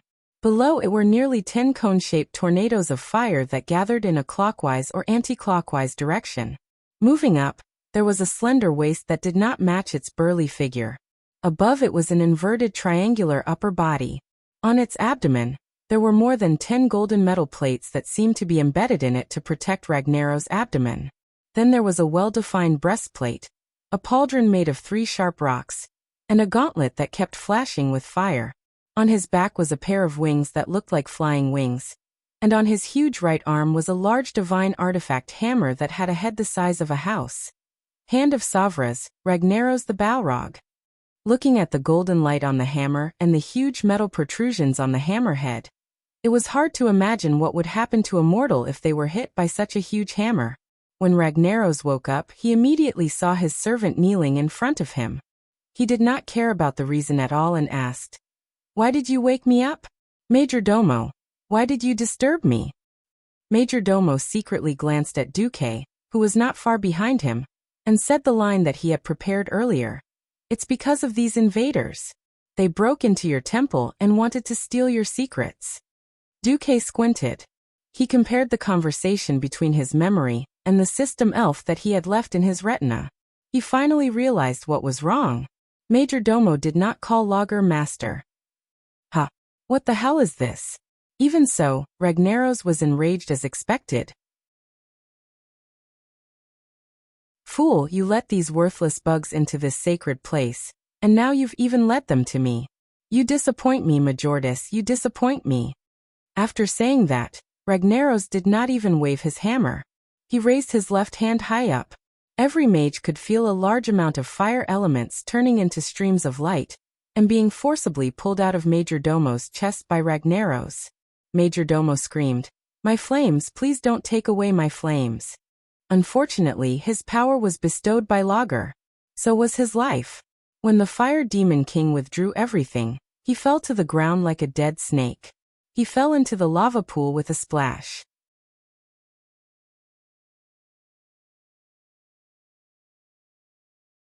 Chapter 1171.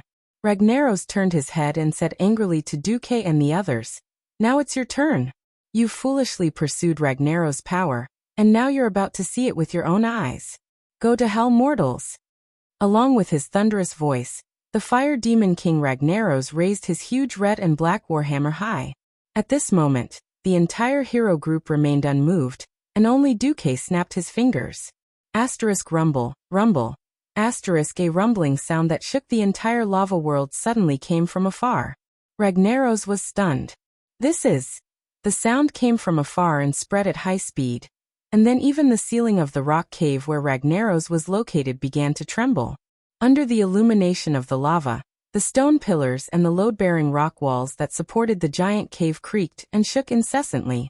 Sand and stones fell one after another, as if this not-so-small space could collapse at any time due to the violent earthquake. Ragnaros himself was the largest fire elemental, and mortals would not be able to tell anything from his so-called expression. As the overlord of the elemental world, who had once dominated the ancient Kalimdor continent, how could Ragnaros' power just be ordinary?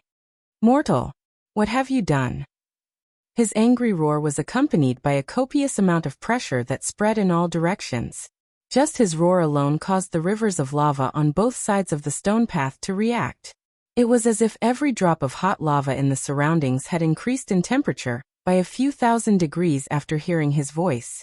The rivers of lava made a continuous gurgling sound, as if fanatics were loudly praising Ragnaros as the burning world, the master of fire purgatory, and the mighty name of the Fire Demon King. The melee professionals closest to the Fire Demon King were the first to bear the brunt. After all, most of them were battle-hardened and determined. As for Kalia and Sally, who were participating in a battle of this level for the first time, their faces were deathly pale. It was unknown whether it was because they were frightened or because the temperature was too high, but sweat poured down their foreheads like rain, gathering into small streams and sliding down their beautiful faces. Their eyes alternated between pitch black and red. Their wills were like a lone boat that had strayed into a river of lava, about to be engulfed by a fiery hell at any moment. Just as they were trying their best to hold the new epic-level staff blessing in their hands, encouraging themselves with the will of the priests to not succumb to the terrifying pressure of the Fire Demon King, the cold aura that had been protecting each and every one of them suddenly intensified. "Yo, Ragnaros, the Fire Demon King. It seems like you haven't learned your lesson from your defeat in the War of the Sovereigns. Is it because you've been asleep for too long that you've forgotten that this is the era of mortals?"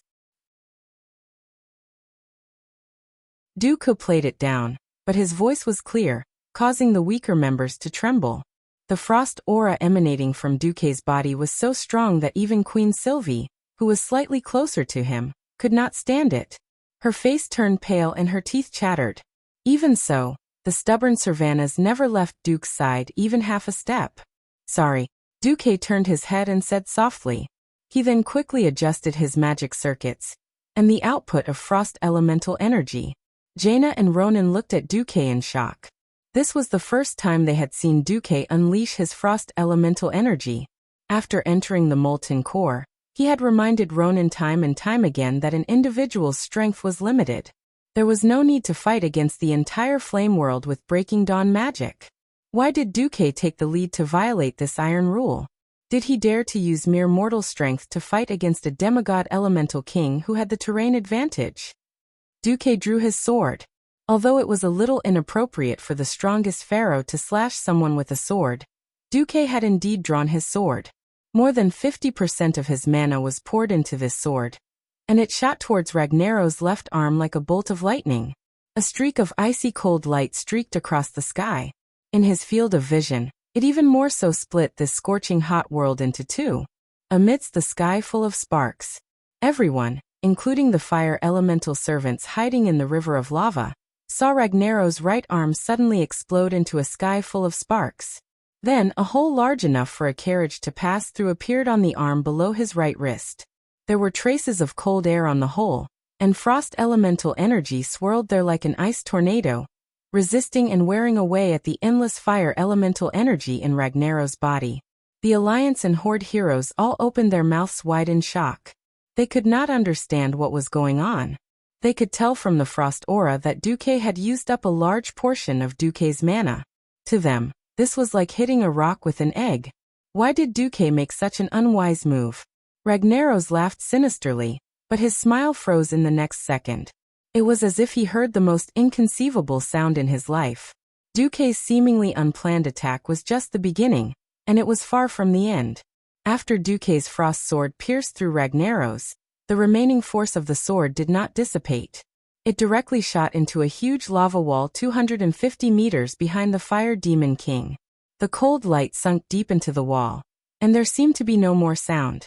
Just a moment later, A rustling sound came from the depths of the stone wall, as if something had broken. It was as if Duque's sword had touched a taboo in the stone wall.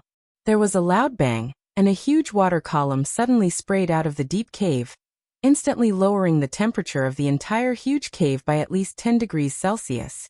Duque waved the divine sword Gandalf. This time, the sword light was not as strong as before, but it was still sharp.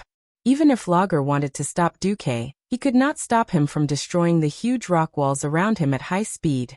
When the originally solid rock layers crisscrossed and cracked, more water columns sprayed out. In this space that was originally surrounded by flames and rocks, everyone saw a strange scene that they would never forget for the rest of their lives. Countless water columns of different sizes sprayed a huge amount of water at the Fire Demon King like a sprinkler. However, before all the water reached his huge body, it was instantly evaporated by the high heat around the Fire Demon King. Clouds that were visible to the naked eye appeared around Ragnaros. It was water vapor that evaporated from his high temperature. The water vapor did not directly hit Lager. Instead, it slowly rose and circled above his head to form clouds. Duque smirked. Sorry, Great Fire Demon King, it seems that from today on, your molten core will become history.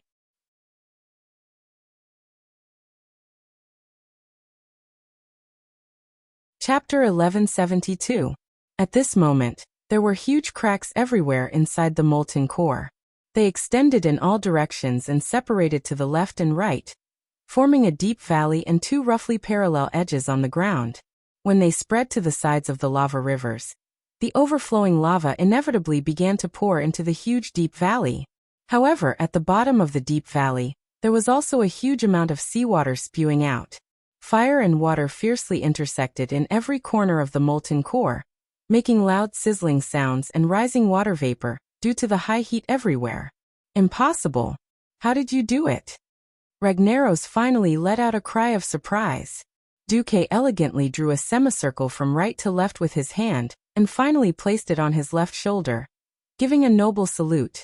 This is the perfect combination of science and magic. From the beginning, Duque had never thought of relying on his 40 companions to rush into the molten core and kill Ragnaros.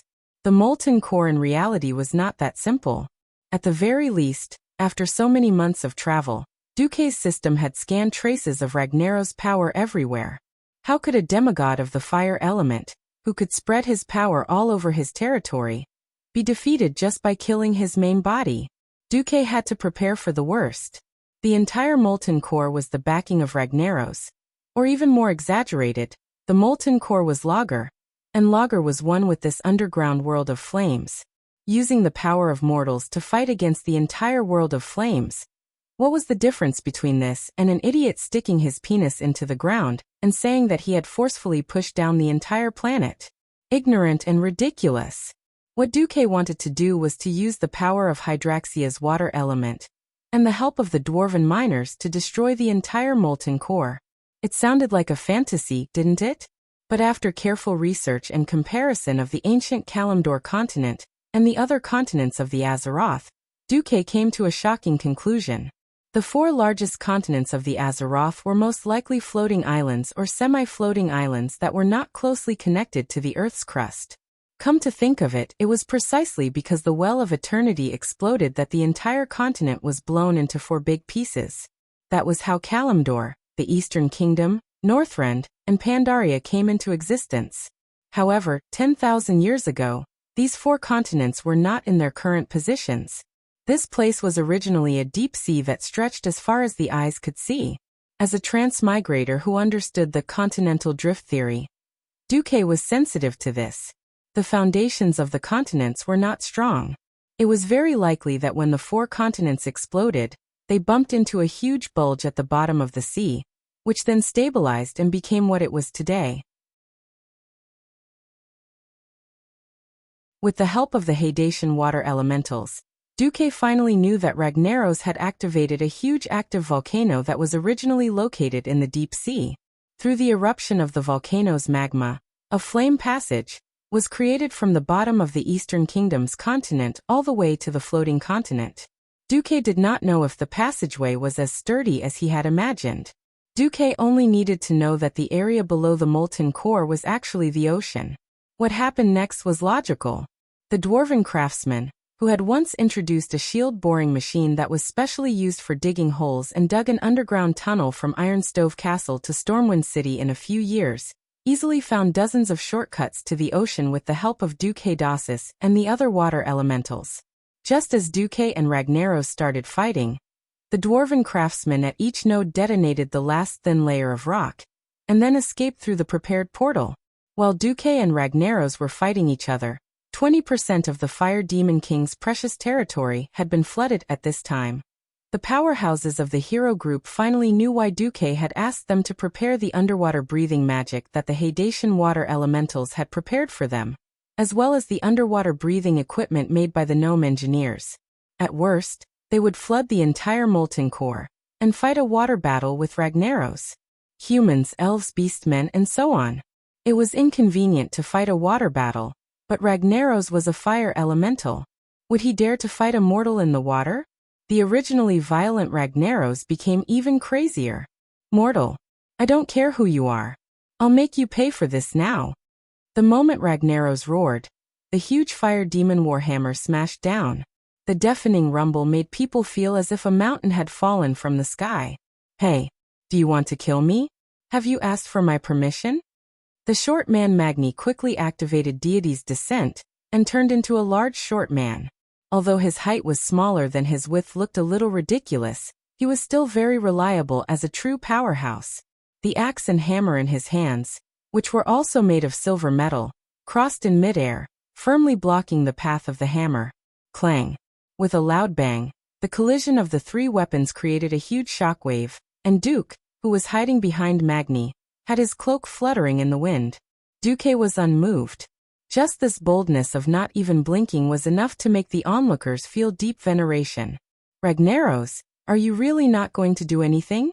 We're not ants that you can kill at will, but if you don't save your territory, your hundreds of years of effort will be wasted. Duque reminded Ragnaros bitterly. Duque was right. The entire molten core was a part of Ragnaros' body, and also the source of his power. It was an accident that the Iron Dwarves summoned him, but it was also inevitable. Ragnaros had long planned to return to the land. However, his power was not enough to burn the entire land, and it was not even enough to deal with the Eastern Kingdom. Hence, he had painstakingly accumulated the lava from the depths of planet Azeroth, and piled it up in the molten core. What was stored here was his energy, his ammunition, and his treasures.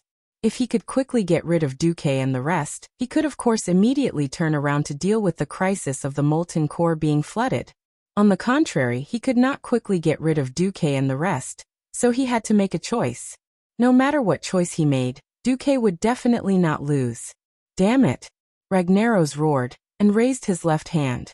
The ground immediately rumbled. This was different from the passive rumbles from before. This time, Ragnaros actively changed the geographical structure of the molten core.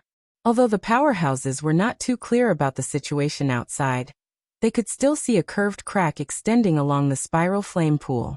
This was clearly a circular arc that seemed to separate the entire flame pool from the outside world.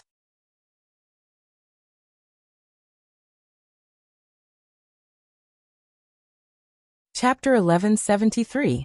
In the next second, the solid rock layers started to rise, as if they were going to form a dam. No, they were going to form a mountain that completely isolated the seawater, isolating the entire pool of fire from the outside world. It wasn't just here. Rumbling sounds could be heard from afar, and more mountains were rising. Ragnaros was trying to cut his losses and separate the various regions of the molten core, to preserve as much territory as possible. Even Jaina and the other ladies who had participated in many battles couldn't help but cover their mouths, much less William and the inexperienced newcomers to the hero team. Moving mountains and rivers, using the rising mountains to resist the ocean that could extinguish all flames. This kind of earth-shattering power was definitely something that mortals could only look up to. The legendary power of the true realm of gods hadn't appeared on this land for tens of thousands of years.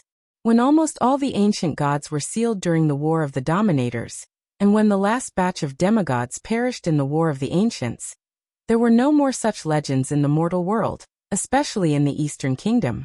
But today, even the most exaggerated power, which was only described in a few words in the oldest human poems, was finally displayed in front of mortals.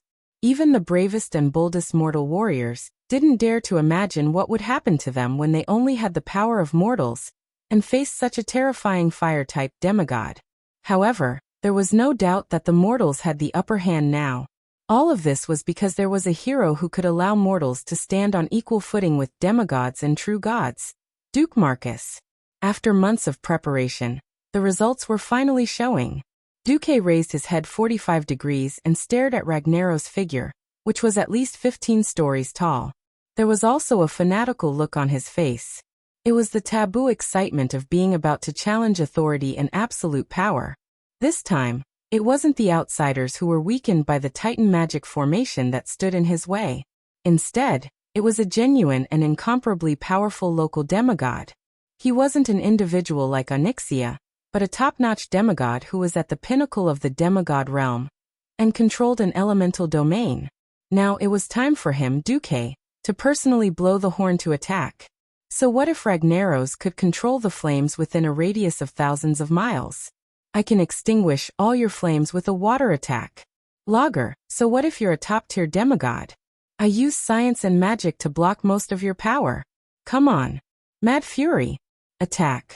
If you dare to transfer more power from your base in the Land of Fire, I will gain more. Duque's eyes shone brightly. His goal was no longer those artifacts. He had a higher goal. The power that Ragnaros had that could allow him, Duque, to step into the realm of God.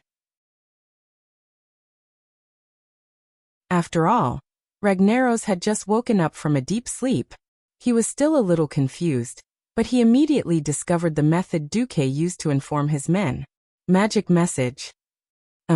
I, as the ruler of fire, declare that in my domain, arcane energy is forbidden. Luoning's expression turned ugly.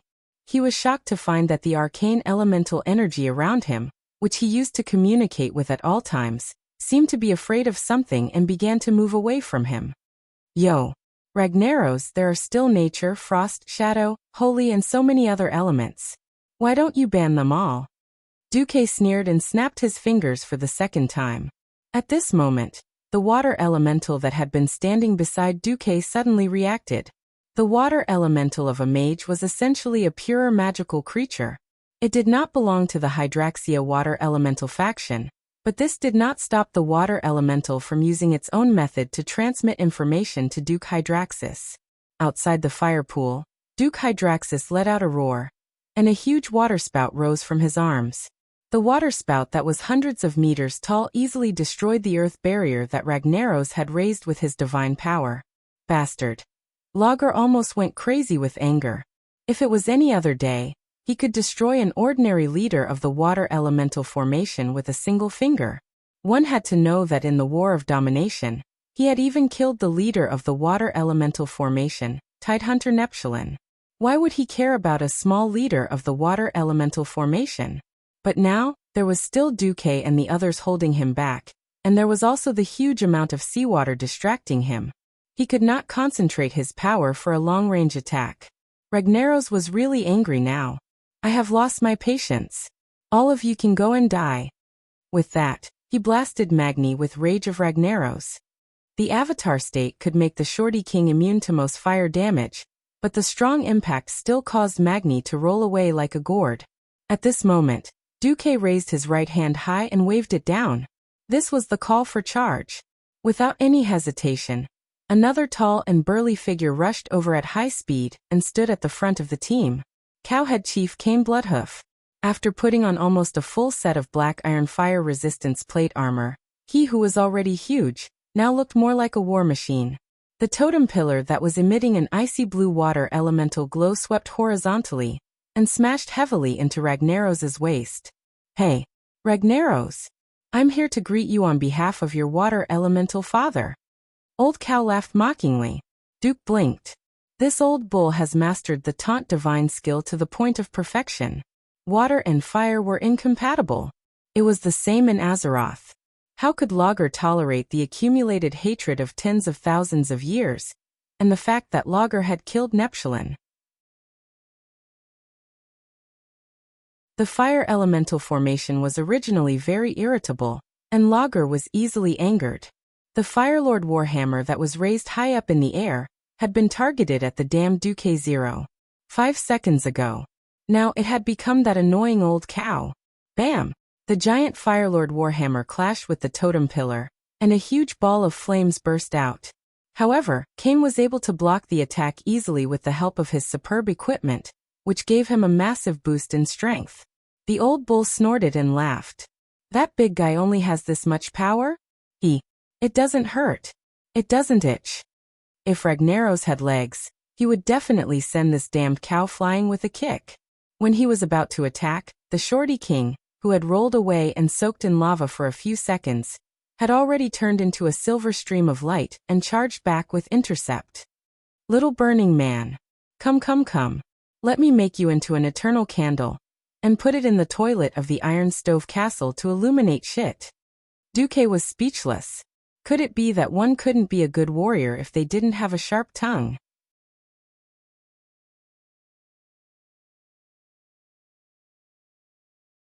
Chapter 1174. Taunting could be said to be a warrior's necessary skill.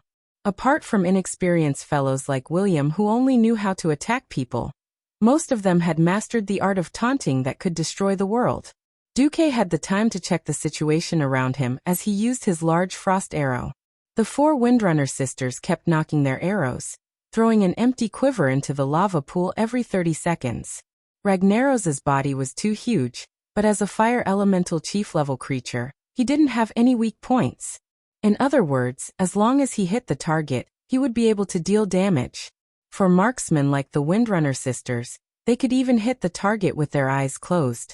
When there wasn't much pressure on the healers, Tyrant also joined in the shooting. Today, she didn't bring the famous white tiger with her. She was wearing a pure white priest robe, and playing with her bow and arrow, which made her look a little out of place. On the other side, the group of pharaohs were making frost arrows, including the poor Ronin. He had Breaking Dawn magic power, but he was forced to use ice magic, which he wasn't familiar with. Behind Ragnaros, several phantom-like figures were rapidly restoring the daggers in their hands.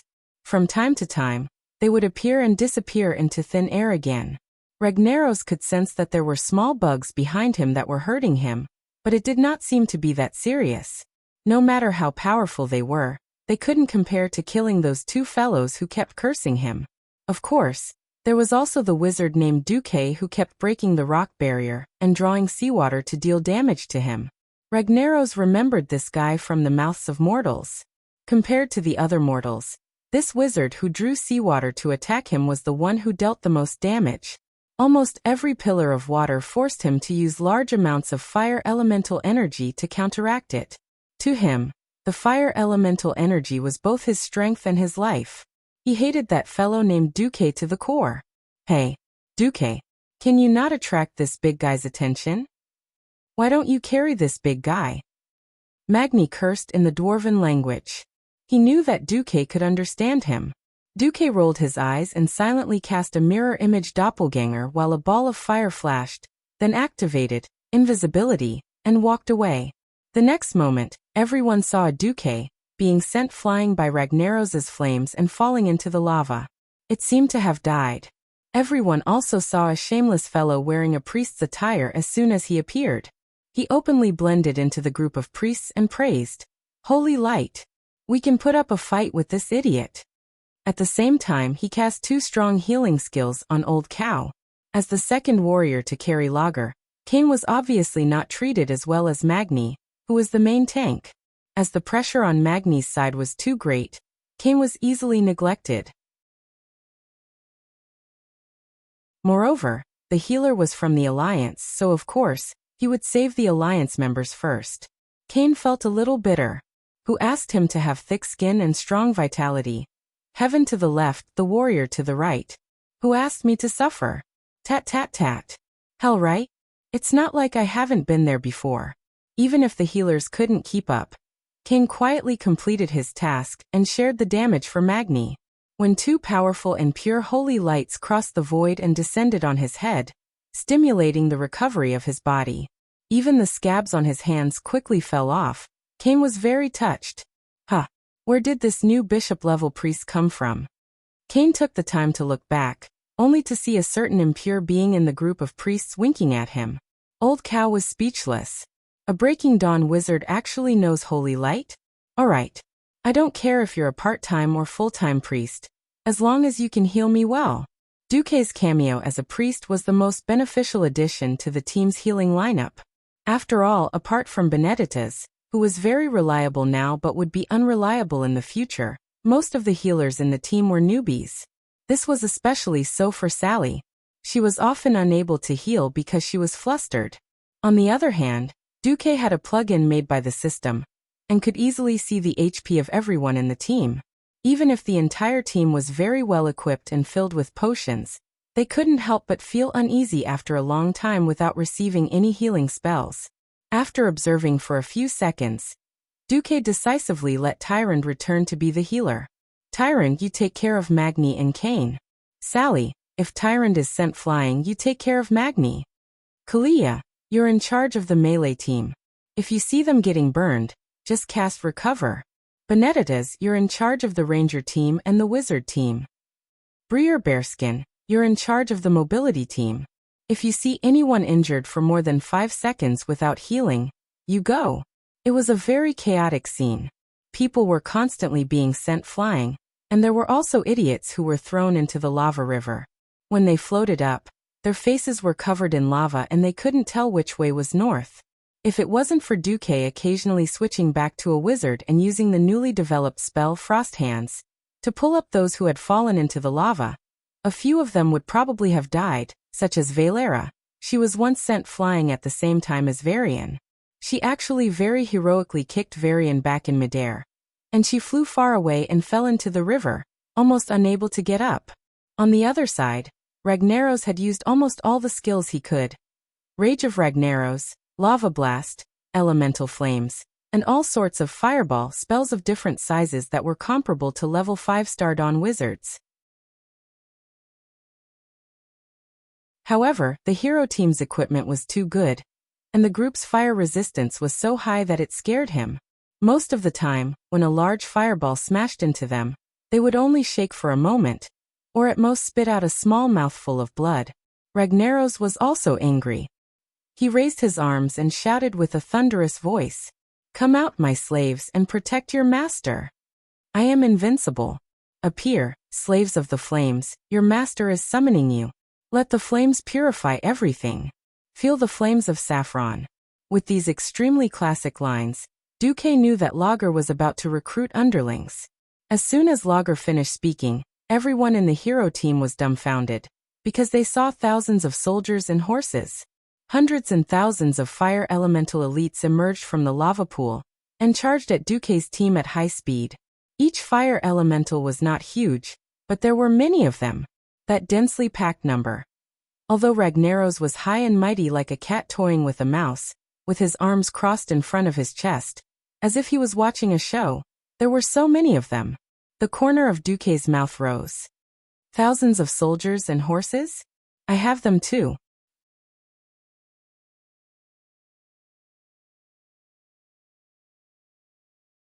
Chapter 1175. This time, Duque didn't mingle with the priests anymore. He switched to a sorcerer, and summoned a bunch of water elementals with a wave of his hand. It wasn't just him. Ronan, Jaina, and the other sorcerers quickly followed suit, and summoned their own water elementals. Under normal circumstances, a sorcerer could only summon one water elemental at most. At the Breaking Dawn level, this limit would be lifted, but there would still be a limit. However, at this moment, everyone could only see water ripples around the sorcerers. Water elemental elites kept popping out from the semi-illusory spatial magic circle. In the name of Neptulin the Tide Hunter, I shall purify you. They fearlessly charged forward and attacked their enemies with frost elementals. This scene was simply a continuation of the earth-shattering War of Sovereigns from 25,000 years ago. You ungrateful water elementals! Do you still want to defile my holy land? Ragnaros was furious. He was really furious. Originally, When summoning the fire elemental to save the day, he would look high and mighty, standing there and watching his underlings fight with the mortals. But when he saw Duke shamelessly attracting his enemy, the Hydraxia Water Elemental Legion, he no longer cared about the restraint of the strong, and directly smashed down with his hammer. Clang! This time, it was old Bulkane who took the hit in place of Magni, who had temporarily cancelled his deity's descent state. Bastard! Bastard! Bastard! You should all be burned to ashes. Not only did he attack the two most detestable warriors, Ragnaros actually swung his war hammer at the rest of the mortals in a very unruly manner. The formation was already a little messy from the impact of the flames, and it became even more chaotic. Logger's attack frequency wasn't high, but it was very powerful. When he used his height to attack the ranger team and healer team outside the two lava rivers, even Magni and King couldn't reach him. The four Windrunner sisters used all their strength to barely dodge the attack of the divine weapon war hammer at high speed. Even so, the powerful flame shockwave still burned their long legs to varying degrees. Although they could be healed and wouldn't leave any scars, Duke's heart still hurt. Mine. Those legs are all mine. Logger, you're courting death. Duke could not hold it in any longer. He gave Onyxia, who had been pretending to be a mage, a meaningful glance. The Black Dragon Princess understood immediately. Roar!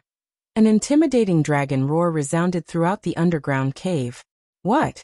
Ragnaros's red eyes, which were condensed from super high temperature flames, suddenly shrank. He had never imagined that there would be a black dragon in human form hidden in front of him.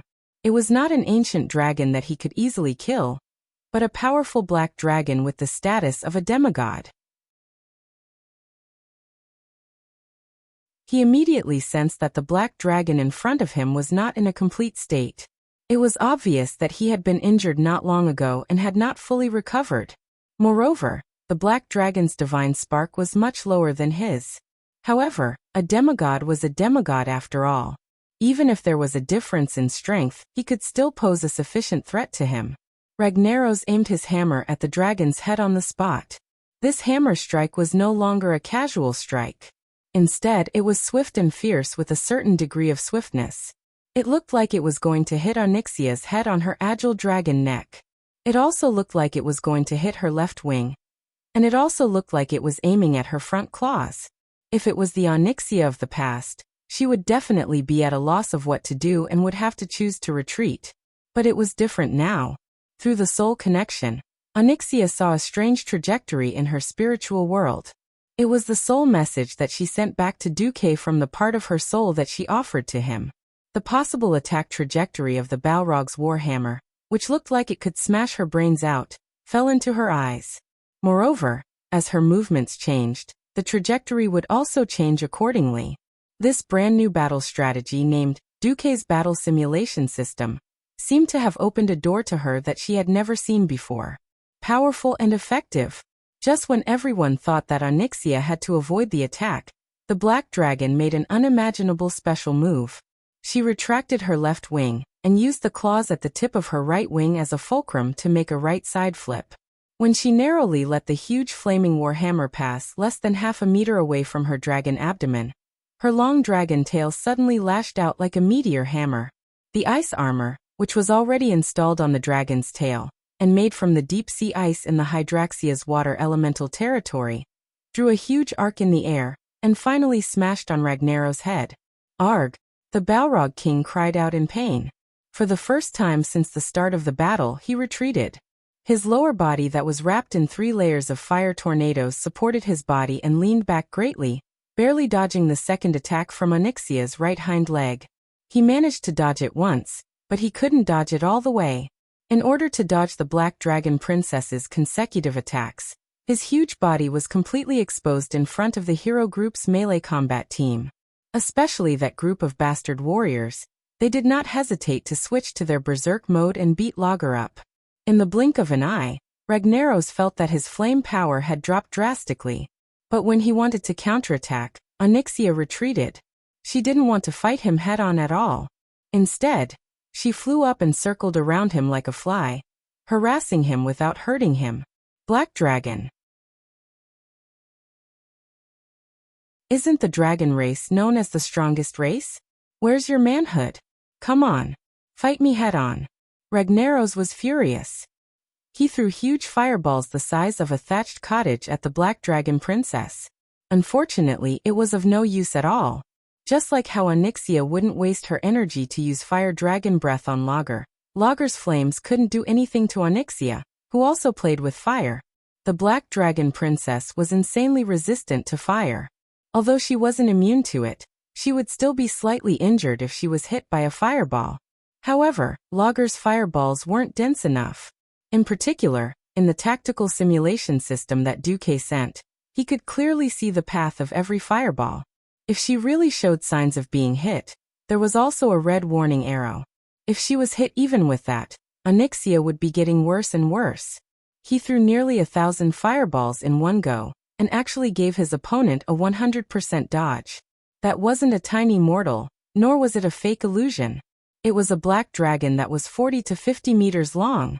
However, Onyxia twisted her body to the left while circling at high speed and tucked her abdomen to the right. She didn't even hit a single one. If Ragnaros had balls, he would definitely be having a headache right now. While Lager was entangled with the black dragon, the mortal heroes below silently struck gold. Unknowingly, they had reduced Lager's fire elemental reserves by a large amount. You're tuning in to the Lime's Wuxia Whispers YouTube channel. We're so grateful for your support, and don't forget to subscribe to join us on this incredible journey through captivating stories. Your generosity, through donations, truly makes a world of difference, as it's the primary source of revenue that allows me to expand and enhance this channel for you. Thank you from the bottom of my heart for being a part of this adventure.